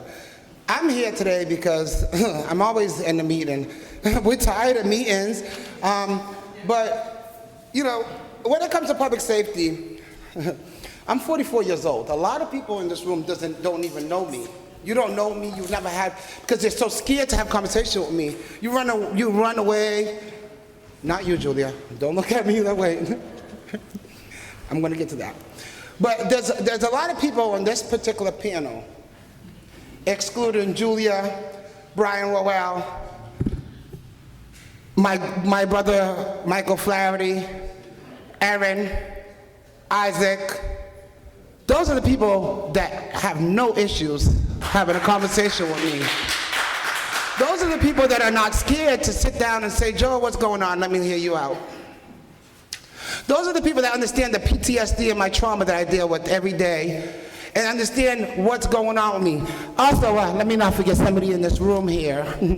There's Lisa Cersei is in here that listens to me every day, and my great friend and community leader and someone that holds me down through all of my stuff, Paulo Barros, even though a lot of you talk about him behind his back, but I'm gonna tell the truth. And then Ro is here. These are the people that hold me down. And I only see a couple of people from this police department here that would care to have a conversation with me. He's sitting right there, see him? But Commissioner Cox, can you please stand up? You know, stand up. He's sitting. Please stand up. Joa. Because since you came in, I asked you to have a conversation with you to address some of these issues that go on within the department and some of the behaviors of your officers, some of the behaviors of the community members, issues that matter, issues that would help your black self raised in this community, but you decide to go along with everybody else. Joa, and I'm going to use that word just like that. Joe. Sorry, Michael. Joe, come on. But that's how you felt, and that's how I feel, okay? We have Greg Long, who's been sitting there for a long time. We have no issues. We have other people that are willing to have conversation, but the problem at this table here is a lot of you don't want to have conversations with people that have been here, that have been doing the work. Because I'm sorry, a lot of these people that are here doing the work now on trauma and gun violence have came way after me. If you know the amount of families that I've helped, the amount of families that we've marched up and down Blue Hill Ave, Olney Street, Dudley Street, all Washington Streets, all of those. I was with Tina Sherry when Tina Sherry had 100 people marching. But none of you have taken the time to understand why Joe is so passionate and why Joe fights. You come with your little attitude because somebody talked bad about me and they feel uncomfortable, and you disregard me. You disregard what I have to say. Commissioner Cox, you know your police officers? There was a shooting in front of my house about 3 months ago. I heard it loud and clear. I live on 3rd floor. It was about 15 shots. I counted them. I looked out my window and watched it. Your dumb police officers came and was so worried about my social media, not even realizing that my phone was off, and that I was just wanting to help them, because they just kept riding over the shells over and over and over again. And I'm like, you're running over the shells. The crime scene is right there. But they were too busy pushing me away because people like you tell them to push away. Not understanding that the amount of work that I've done with the police department, you would never imagine. You could sit there, you can make that face all you want, feel uncomfortable. That's why I'm here, to make you uncomfortable. To understand that we have work to do, and you're the head Negro in charge of the police department. Please don't be like the last one, because we can get you a cowboy hat as well. Okay? No, I'm dead serious. Because I was nice to you, and I tried to befriend you and have conversation with you, and you felt like I was nothing. And I'm tired of people in this community, in this city, acting like I'm nothing. Brianna Malore, you're another one. We sent you a text message about something really important in the city. Let me tell you what the text message was about. Because I generally don't tell people about my private conversations, but when it comes to where I have to point people out, I will point them out with no problem. I respectfully texted Brianna about a packet of papers, mail, city mail. Maybe none of y'all in city council know that. There was a packet of city mail talking about mattresses and mattresses removals. Do you all know about that? About how they're no longer going to be recycling mattresses, and the city is no longer going to be picking up with trash? Public Works won't take it. Well, guess what? The whole Grove Hall community never got those letters. You know why? They were all in my building, a big stack of them. I took a picture of it and I sent it to Bree, because that's the person, community engagement, right? That's your job, right? Community engagement. I'm almost done, Michael. Everybody else got to talk. Community engagement. So if that's community engagement, I'm reaching out to you about stuff that's mattering to the community, not about me, not about you, it's about mattering to all the community, because everybody needs to know that these mattresses can no longer be picked up off the side of the street on regular trash day. But that mail never got there because the U.S. Post Office man threw that mail in my hallway for all of the community in my neighborhood. So what did I have to do? I had to text Michelle Wu directly. See, a lot of people don't know. I will text Michelle if I need to. I have all your numbers mostly, besides Ruthie. If I need to get a hold of you on something important, I will text you. I don't harass. Julius, I've had your number since before you ran the office. I don't call you unless I have to, right, Julia? Joe, we have a hard, Joe, But I'm just saying, we have a hard stop. No, I'm going to finish this, because everybody else got to say what they say. I know we Nobody have a hard interrupted stop, them. Joe. So I'm going to say what I got to say, Joe, we have a Michael. hard stop. To all due respects. All due respects. Our community, I'm tired of everybody having to beg for money. You give money to these organizations, and everybody keeps saying this. You give money to these organizations that don't do nothing. Let me bring one up. Trauma team. I'm sorry, Mark, because I don't have no disrespect for you. You never did nothing to me. But the programming I'm talking about, nothing personal. When a trauma happens, the trauma team comes out. What does the trauma team do? Absolutely nothing. They put flyers on a car and hope to get a call from somebody in the neighborhood to say they need help, which never will happen. You know why? They call me. They call Lisa Cersei. They call Ro. They call other Negroes in our community that knows what needs to be done to help their family. And guess what? We don't get paid for that. Okay?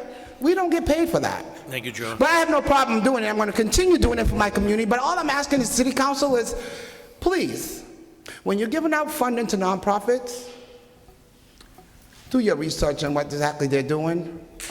Put money in the hands of people that are going to do positive things. Uplift our community. Uplift our black and brown youth. Because I also have to say one more thing and I'm going to let go. Our families, us, the people, we, our community, we have to figure out how to do things on our own sometimes. Sometimes if it means that we're going to go sell a chocolate bar on the street to get the money to raise for our kids, that's what we're going to do. We can't depend on a system that don't care about us. Thank you, Yao. I recognize State Representative Chris Worrell is here. It's his district. Good to see you. And thank you all for being here. Thank the panelists. That will conclude the hearing. Thank you to my colleagues with respect to Docket 0166 Committee on Public Safety will be adjourned. We're committed to a hard stop at 7:45. I think we're just over. Thank you.